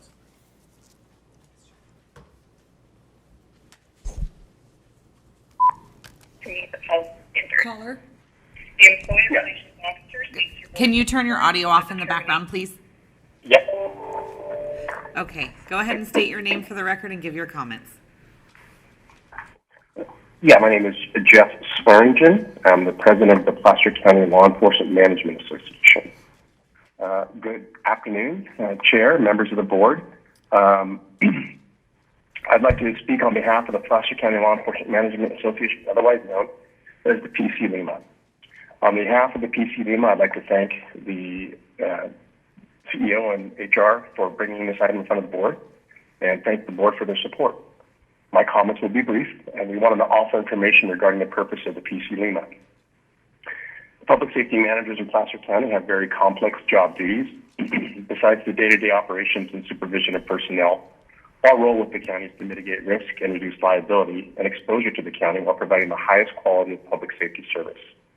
We are the individuals who are thrust into the role of acting as incident commanders during high liability critical incidents such as active shooter events, in charge of managing life-threatening situations such as fires, floods, and other natural disasters, as well as directing major investigations such as officer-involved shootings, in-custody deaths, and use of force incidents. It is our intent to continue the proud tradition of having the best safety managers working to ensure the security and safety the Placer County community deserves. In addition, to achieve that goal, we must be able to attract, promote, and maintain the highest quality individuals to fulfill these critical roles. I'd like to thank you for your time. I look forward to working with all of you as we move through the recognition process. Thank you. Chairman, there's no more public comment. No more? Okay, what is the pleasure of the board? Second. Motion Holmes, second Gustafson. All those in favor say aye. Aye. Opposed? Motion carries. So we are now going to adjourn into closed session. And I just want to note, staff can sort of help us, help me anyway. We have a 12:30 timed item with Dr. Ullman on COVID, so there might be a lot of interest in that. And if for some reason it looks like we're going to be in there for a long period of time, maybe we could be a few minutes late, but not, and we could break. And just so the public knows, we'll be eating lunch while we're doing closed session. So maybe we'll be a little bit late, but we'll try to keep that on target for the public and for Rob. Thanks. The board will now adjourn to closed session to consider one item of existing litigation, one item of anticipated litigation, and a conference with labor negotiators. Thank you.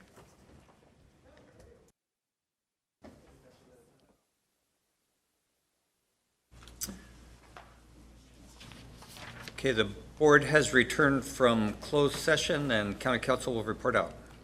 The board met in closed session to consider one item of existing litigation, that being the State of California versus Workright.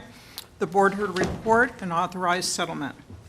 The board also considered one item of potential exposure to litigation. The board heard a report and provided direction. The board then conducted a conference with labor negotiators. Following thereafter, the board gave direction. This concludes the report out of closed session. Thank you, Karen. So the board will take up its last item of the day, which is a 12:30 timed item, which is our monthly COVID update. So Dr. Olam, I'm thinking you're waiting for us, but I can't see you. Oh, now I can see you. Hey, All Rob. right, great. And you can hear me too, I hope. Yep, sound good. All right, great. Well, thank you, Chair Wygant and members of the board. Rob Oldham with Health and Human Services. I'm here this morning with Mike Romero from Public Health to provide your board with our monthly update on Placer County HHS's response to the COVID-19 pandemic. At the January 26th meeting, we provided interim updates to our January 9th monthly report, including signs of improvement in our COVID-related metrics, an unanticipated announcement by the governor of the expansion of vaccine eligibility to residents 65 and older, and a significant gap between the relatively small number of vaccines being allocated to Placer each week and the much greater capacity of Placer HHS and our partners to administer vaccines. This afternoon, I'll provide additional updates on COVID-related data and metrics, and then hand off to Mike, who will provide some updates on vaccine allocation, prioritization, and distribution. While we'll be providing a general overview today, I would encourage members and the public who want a more detailed description of our data to check out the more extensive monthly Placer County COVID-19 update that was just published last Friday and can be found at www.placer.ca.gov/coronavirus/news. Okay, and I see the slides are up, so how about we advance to the next slide, please? So let's start out with some good news. I think we could all use some good news. As you can see here, our COVID case rate has dropped precipitously in the last month and has continued to drop since our interim update at the January 26th board meeting. And yet, our case rate of about 15 cases per 100,000 is still higher than the highest point we had seen back 3 months ago. As I'll show you in a few minutes, our case rate is still very much in the purple tier under the state's tier framework. We are cautiously optimistic that with sustained community effort to decrease transmission, we can see additional improvements in our case rate. However, future improvements are unlikely to be as precipitous as we've seen in the last month. And of course, we're also closely watching what happens with the new COVID variants, including B.1.1.7, which was recently detected in the Sacramento region. These variants have the potential to spread much more quickly and could complicate our efforts to mitigate transmission of COVID. Next slide, please. So in addition to our case rate, you can see here that our testing positivity rate is also down sharply in the last month, although you can also see that it's at a historically high level. As I'll show you in a few minutes, our current testing positivity rate is now consistent with the red tier in the state's tier framework. Next slide, please.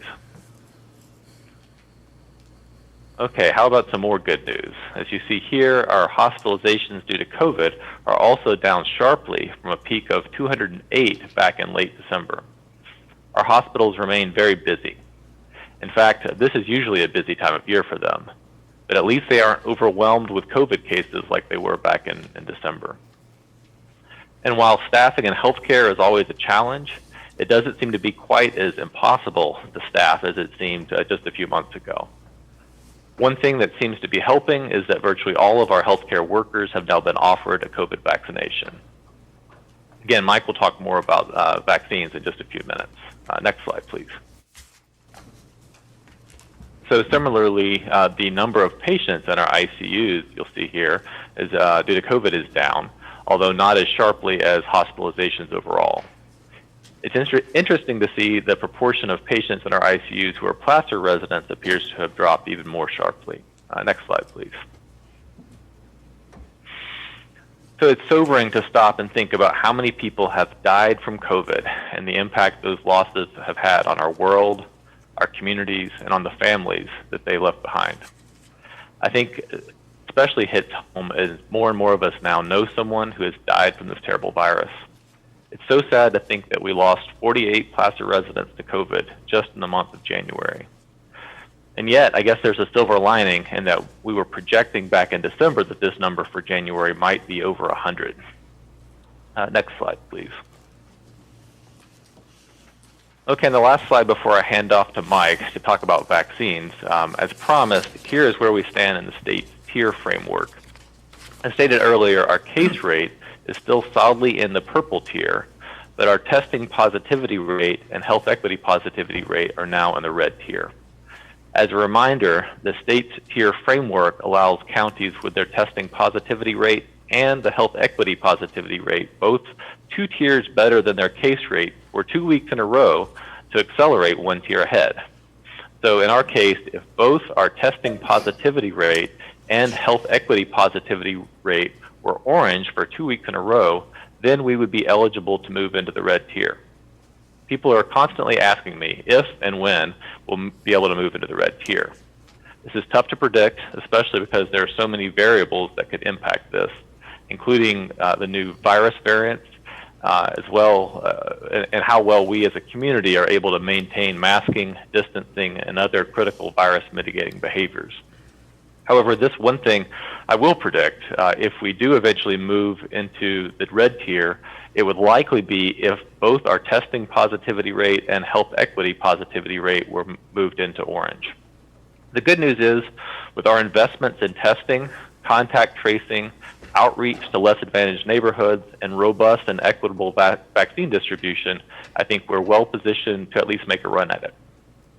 Okay, with that, I will hand over to Mike Romero, who again has been doing a terrific job in leading our vaccine distribution effort.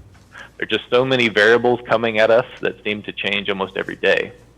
And there are so many distractions and challenges beyond our control. And despite not having a day off in over a year, Mike just maintains so much positivity and helps to keep our team positive and focused on what we can control and on our important mission of serving our residents to the best of our ability. So thank you, Mike. It's all yours. Thanks, Rob. And I appreciate the compliment. I always, in these settings, I always feel like I get to represent a bunch of people, you know, Chris Hazen, Beth Friend, Sarah Hagan, Cassandra Call, Joe Arsenis, Vanita Heston, Meg Dorsey. These are our primary planning team.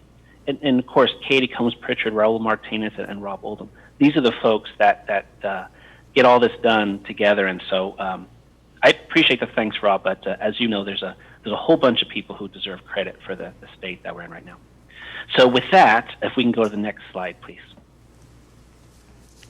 So we continue to make vaccine available to individuals in Phase 1A, which includes healthcare workers primarily, Phase 1B, which includes educators, child care providers, emergency services, including law enforcement, and of course, Placer County residents over the age of 65 years old.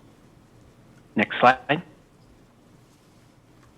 To date, Placer County has been allocated about 27,000 first doses of vaccine. On average, we're allocated just over 4,800 doses per week. It's important to distinguish first from second doses. The second doses are much of the doses you see and hear in the media that are sitting in freezers. We get that a lot. We continue to reserve second doses as second doses to ensure maximum vaccine efficacy for our customers. And we're going to continue this strategy until the CDC or CDPH instructs us to do otherwise. There's lots of confusion out there. There's some encouragement to use second doses as first doses, but we're going to stick with Dr. Fauci's advice, which is that the science suggests that we should try to reach maximum efficacy for individuals in order to have the largest and the best impact on the broader community. But like with all things in COVID, things change. So we'll change if the federal government or the state government instructs us to do otherwise. Next slide, please.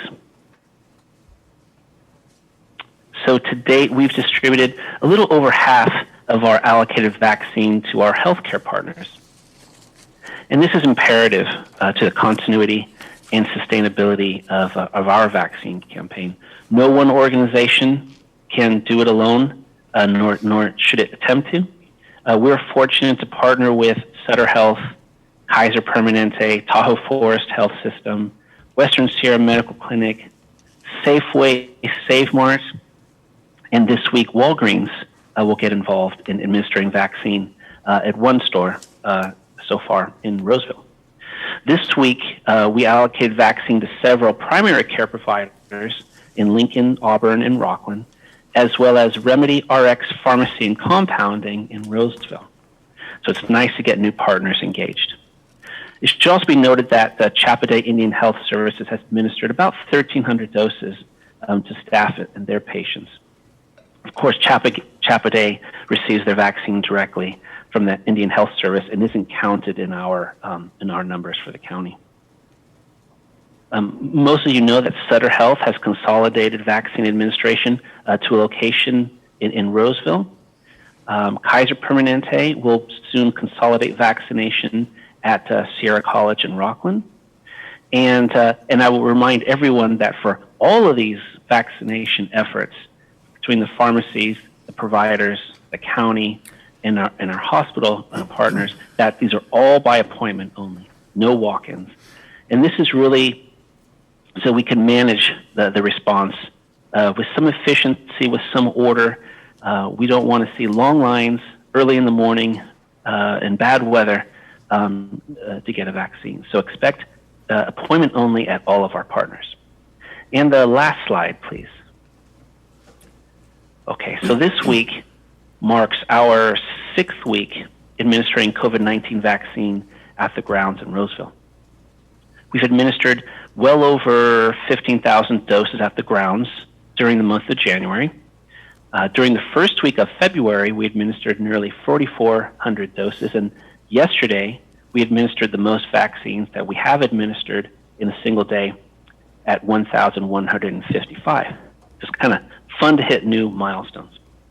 Our progress and success to date is really due to our planning team, the names of which I rapidly mentioned earlier, clinic staff, both permanent staff from HHS and the large extra help workforce that we've built, community partners such as the grounds, and the patience and cooperation of Placer County residents who do struggle to get an appointment and then come to the grounds and experience a well-run clinic that hopefully represents what their local health department can do for them during an emergency.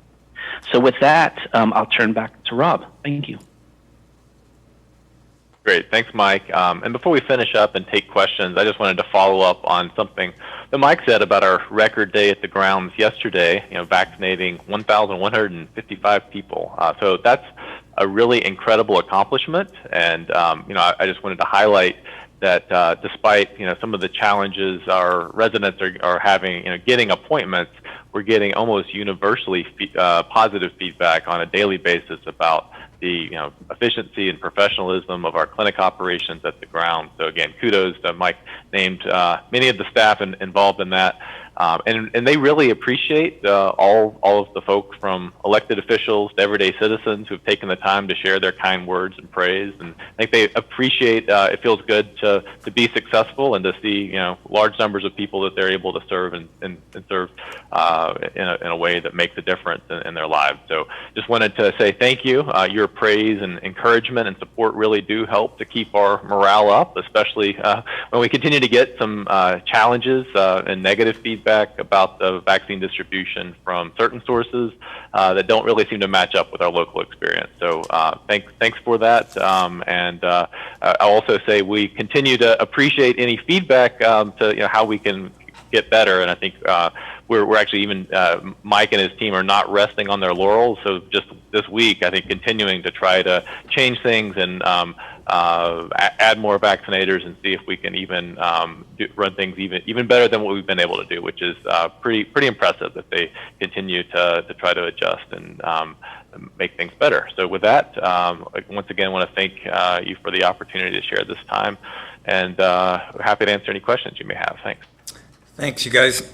So I'll kick it off by, if it's true you actually like compliments, I want to compliment you to the highest I possibly can. I've had constituents with unique questions or with special needs, and you guys, all of you have done above and beyond, and probably representative of the nicest series of compliments I've ever gotten in the 26 years I've been in this job. So thanks for that part too, but I'll open it up to my colleagues for any particular questions or comments they may choose. Bonnie. Thank you, Dr. Oldham, and thank you, Mike. Really appreciate having the opportunity to actually see the organization and how it was run very smoothly. And as Supervisor Wygant said, lots of positive compliments. Quick question, there was a comment that came in about drive-through vaccinations. And I understand the reason why drive-through vaccinations might not be the best option. So Mike, if you could address that for our resident, that would be helpful. Sure, I know it's really tempting, right? It sounds nice. You stay in your car, and there's some physical distancing certainly that car affords. Drive-through clinics are really best when you have a location with lots of acreage. Not so much lots of parking spaces, but a long stretch where really miles of cars can be lined up without interrupting surface streets, right? And so we really don't have locations that fit that criteria.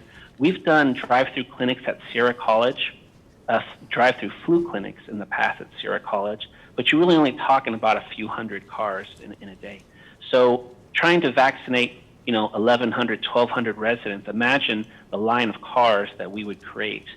It would be very disruptive, not just to normal traffic, but also to public safety issues as well, emergency response and things like that. So some communities are really, they have a location that's well designed where you can really stretch cars out where they won't interrupt sort of normal traffic operations.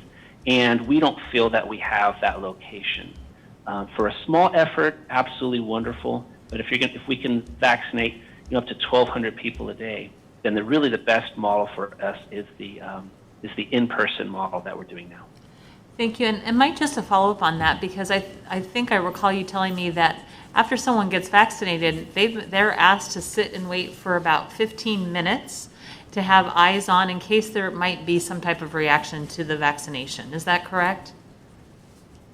Yeah, so 15 minutes is the standard right now. And then if we have a drive-through model, then certainly other communities like at Cal Expo, for example, they do have a drive-through model where the cars park and someone can still monitor from there. So the observation part's not impossible. It's more challenging with vehicles. For us, it's really a question of volume. We know that we can serve more individuals with our current model than a drive-through model. Again, some communities are doing that as well. I would argue that they're usually doing fewer people per day, and ideally they have a much longer stretch of road which can be controlled and not disrupt, like I said, normal traffic patterns, and then public safety efforts by law and fire and EMS as well. Great. Thank you so much. Cindy.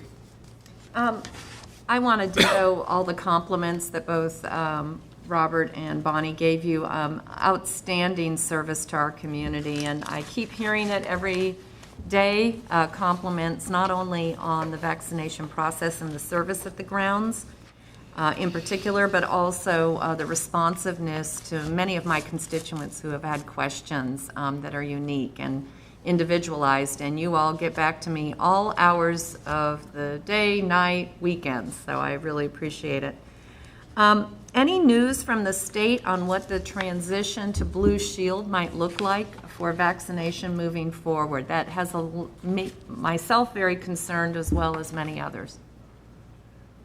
Yeah, I'll start and see if Mike knows anything, Supervisor Gustafson. The state did announce this transition to a third-party administrator, and then I think it was sort of maybe leaked ahead of the contract even being signed that it was going to be Blue Shield. So, in talking with folks at the California Department of Public Health, I don't think anyone has actually seen the contract, and so I think there's lots of speculation as far as what, and maybe I'm hearing a date of perhaps next week, sometime, maybe February 15th is one date I heard as far as when the specifics of what in that contract will be publicly available. So I think it's to be determined exactly what what Blue Shield's role would be, and then what role the local health jurisdictions might retain. in vaccine administration. So yeah, we're also paying close attention to that, but at the same time, I think that's one of the, with all the changes, everything seems to be changing, and also some questions about the data for the number of vaccines being distributed. But again, Mike and his team have, just focusing on what we can control, what we know. I do think certainly for the rest of the month, we're going to be probably untouched by any of these changes, but we'll stay tuned to see kind of what the future may hold. But Mike, any other thoughts on that? Thank you. No, it's really truly new to us all, and I'm trying not to get overly worried. It's easy for us to get worried about such things. I'm trying to hold back my worry until I have more information. We typically like lots of local control, and so it's hard for me to imagine that being taken away from us. But I'm going to reserve my my worry until I've got something in front of me. Easier said than done, but I'm going to try. One other point, I think the hope is that Blue Shield has significant networks, especially among providers, physician groups. And so that's one of the hopes as we move into medically vulnerable, as we start to prioritize people based off of their medical vulnerability. That'll be really helpful. In fact, we're already, as Mike pointed out, allocating as much as we can to those physician practices and other practices. So, but I do think that Blue Shield might have some strengths in doing that, in a sustained way. I'm not aware. Maybe they do have experience in doing kind of more the mass vaccination clinics of doing like these employment-based tiers, like educators and emergency services, et cetera. But obviously, local public health has a lot of experience in that. I know some of us here, have at least this is our second pandemic. So that's what the concern, I guess, going forward is.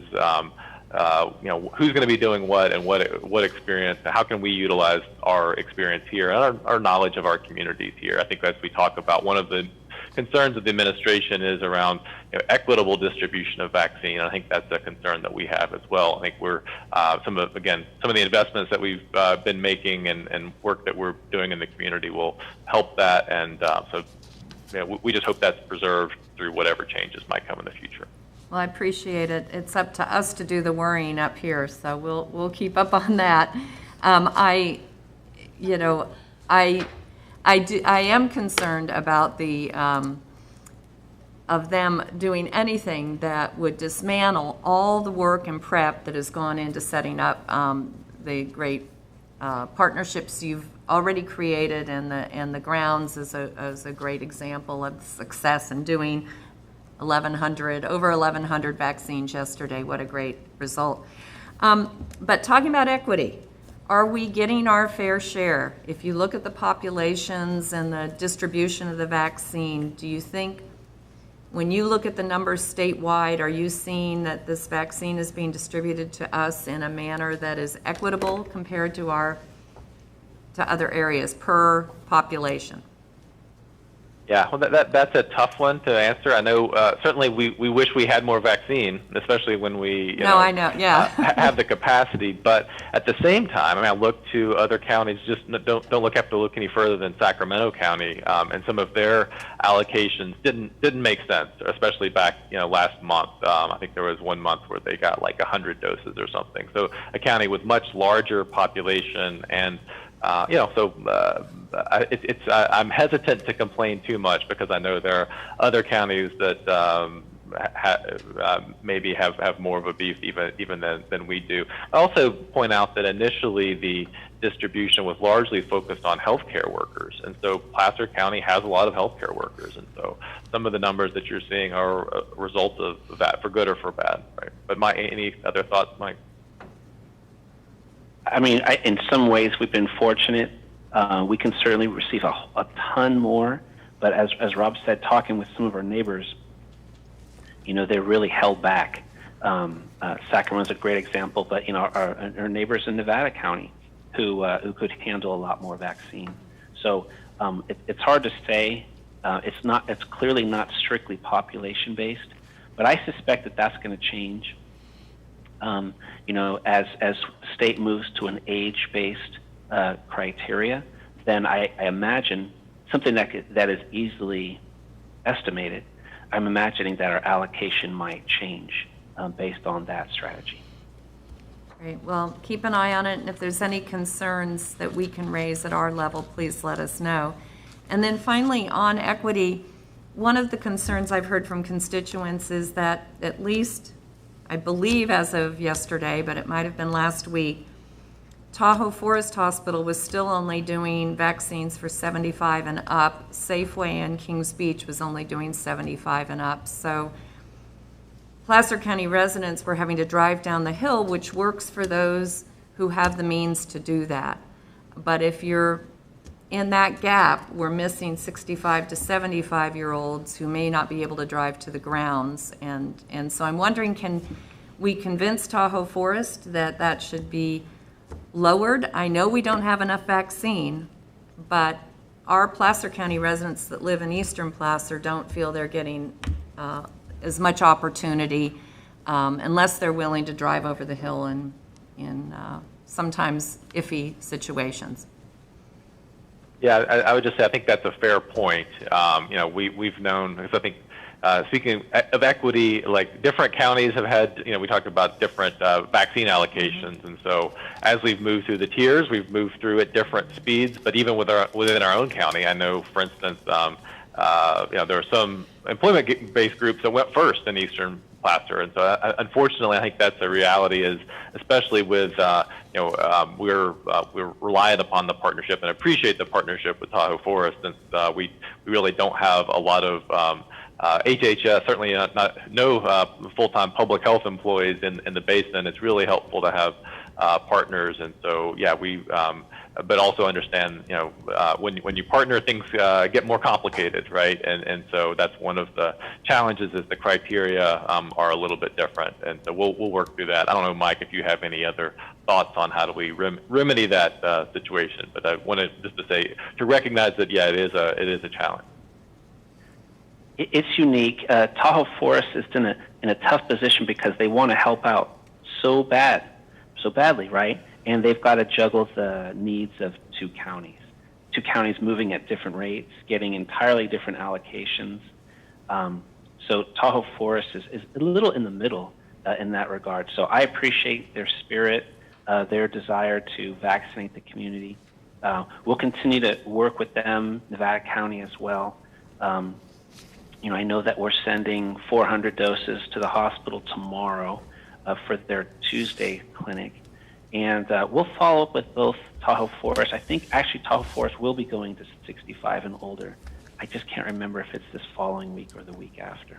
Okay. And we'll work with Safeway as well to see if that 75 and older is still the appropriate strategy, whether it's in Kings Beach or the rest of the county. Usually when you use these tiers or these whatever qualifiers, when you get further along, the schedule seems to not get as full, and that's your indicator that you can move on to the next group. So I expect that they'll be moving on quickly. I mentioned Safeway again. Their partnership has been imperative to help Kings Beach out, and we're always looking for other answers, other solutions. Right now, the answer is Tahoe Forest and Safeway. Yeah. Well, I really appreciate your efforts there. I know it's a challenge, and they, Nevada County approached some things differently, which we went along with. I'd like to see them maybe put some thought into allowing 65 and up, just so that Placer County residents throughout the county have equal access. So, but that's, we still don't have enough vaccine, and that's what we've just got to keep reminding everybody, that we'd be doing more if we had more, and that's where we need to focus our political energy. I just wanted to, again, thank you, the staff, for a tremendous job. We can't thank you enough on behalf of everybody. Suzanne? Yes. I've had constituents call me. First of all, I want to let you know that the ones who have been through the process and gotten their first shots raved about the service and the process and the way it was all handled. But I've had some constituents say that there's no commitment to getting the second vaccine. And so there are some of my constituents that have been more than 21 days since they received their first vaccine. And there were some, I can't verify this, but some constituents were told to go to Elk Grove. One was told to go somewhere in Arden area. And so that I didn't understand. Is there some way they can make a commitment to these folks once they get their first vaccination that, you know, they're going to be able to get their second? Yeah, so we have purposely held our second doses to ensure that our customers who received a first would get a second dose. Online, because we do everything by an online schedule, those schedules are separate. So, you know, you schedule for a first if you haven't been vaccinated, you schedule for a second when we open up that schedule. So one of the frustrations from the community is, why aren't we seeing the schedules opened up for weeks on end? Well, the reason truly is you know, we don't know what our weekly allocation is at any sort of time. So when we get the allocation, we distribute it to our partners, and by, you know, Thursday night or so, Friday, we start figuring out next week's clinic. So that includes the second dose clinics as well. But I would assure any eligible person that we've reserved second doses. The great thing about the second dose group is, number one, they've already been through the clinic. They know exactly what to expect. Those clinics go faster. In fact, because they go faster, we're able to offer more first doses during second dose clinics, which was one of the reasons why we reached the 1,155 mark yesterday. We had added first dose clinics. But they could be, and then because they've received their first dose, they're in the system, we can communicate with them directly. We typically send them an invitation on the Friday before the week that their vaccine is due. How do you? So that's not a ton of notice, Right. but so that's why, you know, they want to schedule both at the same time, but we don't. And so I know that's part of the frustration, but my message to the community is, look for that invitation the Friday before the week that your dose is due. And then lastly, you know, if you've gotten Pfizer, you can get your second dose anytime after the 21st day. If you've had Moderna, it's anytime after the 28th day. So the precision of 21 or 28 is less important than sort of the time period afterwards. Okay, and so how do you send them notice? Do they still sign up to the same text alert system? So for second dose clinics, they don't have to receive they're going to get an email directly from us indicating that it's time to schedule their second appointment. Yeah, so that's like a private link. So that'll be a much easier scheduling process. Kind of recognizing scheduling your first dose appointment it's still a scramble, right? But the second dose appointments, we're reserving plenty of appointments so that's not the same scramble. There's generally lots of choices. So the other thing to point out, I'm reminded to check your spam box. So the email sometimes will go to spam, and so some people receive the emails. One is that they're not coming in, as Mike said, until like just in time. And so lots of people who are worried about it, but then they say, oh yeah, I got the email. It just, you know, they kind of didn't come early. And I know some others. Some of our partners have been scheduling second dose appointments at the time of service or you know, at the time of the first dose or earlier. So, but in general, people are getting them. Sometimes they're going to the spam. If there's someone who, for whatever reason, doesn't get the email in time, they can reach out and we'll see if we can figure out what's happening. But yeah, we really are.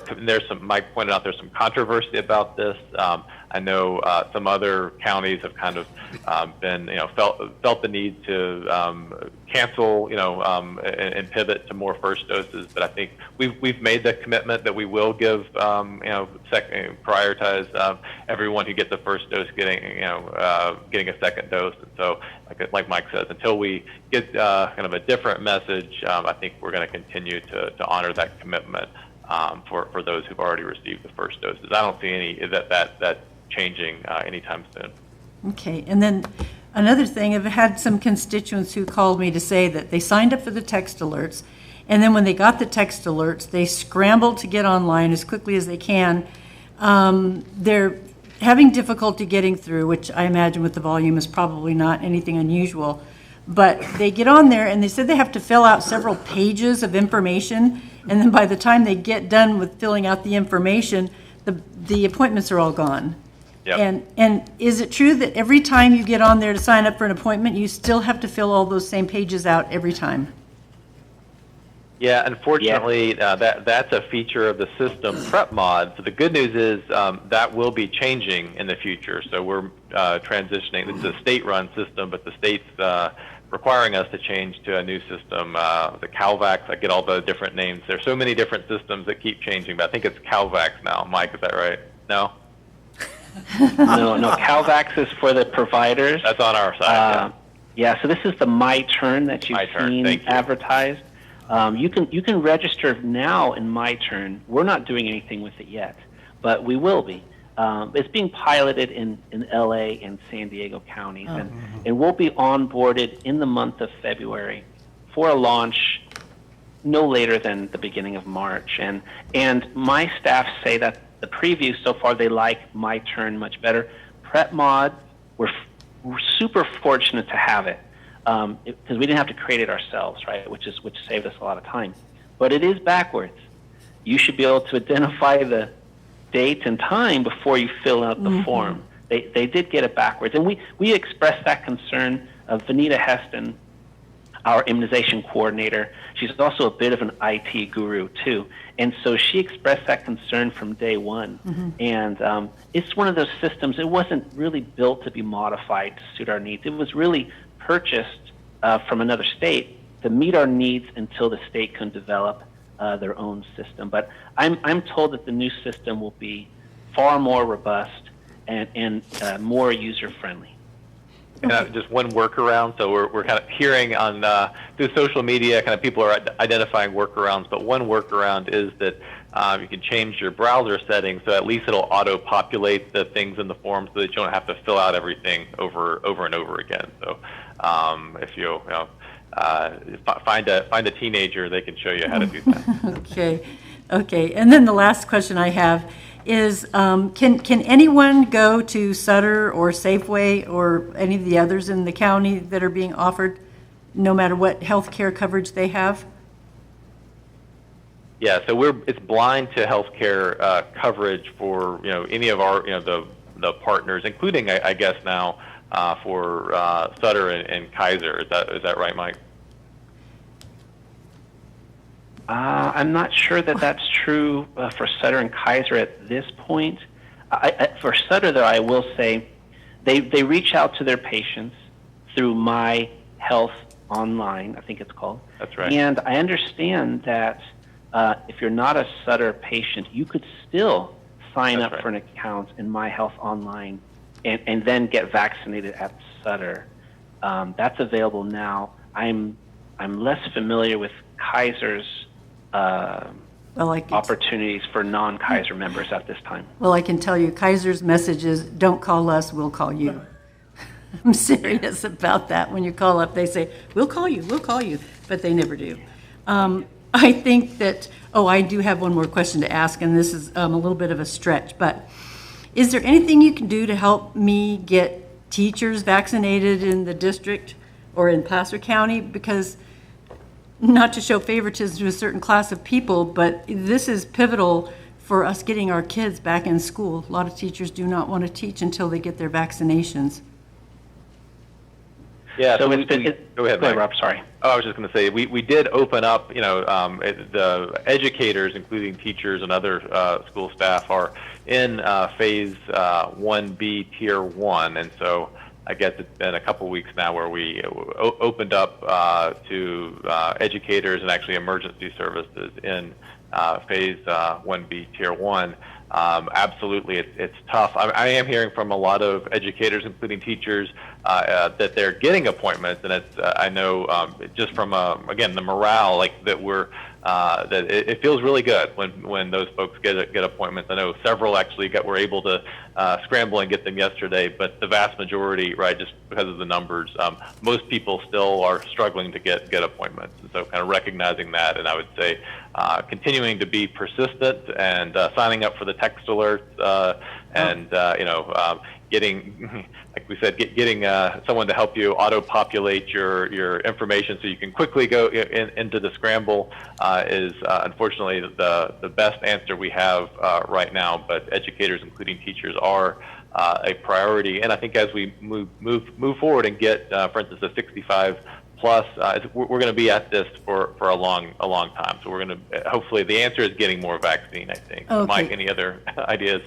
So teachers basically can do the same thing as everyone else, and they don't have, they're in 1B, Tier 1, without having to be over 65. That's correct.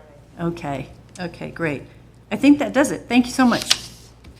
Jim? I will say that those teachers are well organized. So we all want to prioritize teachers, and obviously they're a valuable role. They're well organized, so they're competing well. They're just they're competing with a bunch of other groups, and and we will continue to look at other opportunities where we can, whether it's in increasing partners who might be dedicated solely for particular tiers, or other special events. Those are things that we talk about as we figure out what to do with future allocations. Okay, great. Thank you. Jim? Yeah, thank you, Dr. Oldham, Michael, for this update. I appreciate the hard work that your staff is doing to get as many people vaccinated as soon as possible in a seamless and easy way. So don't have too much to add. I just wanted to really thank you for all the hard work. Thank you. Okay, with that, we will open it up to public comment. Chairman, I see no public comment. Thank you. Okay, that was our last item. I'm adjourning today in memory of Dave Frosto, who was a lifelong personal friend, former member of the City Lincoln Council and mayor, had a very distinguished career with Sacramento City Police Department or Fire Department, where he started when he graduated from Sac State and retired as battalion chief. He's survived by his wife Jan of 50 years and his two sons Michael and Conrad, his sister Elaine, and 5 grandchildren. We're adjourned.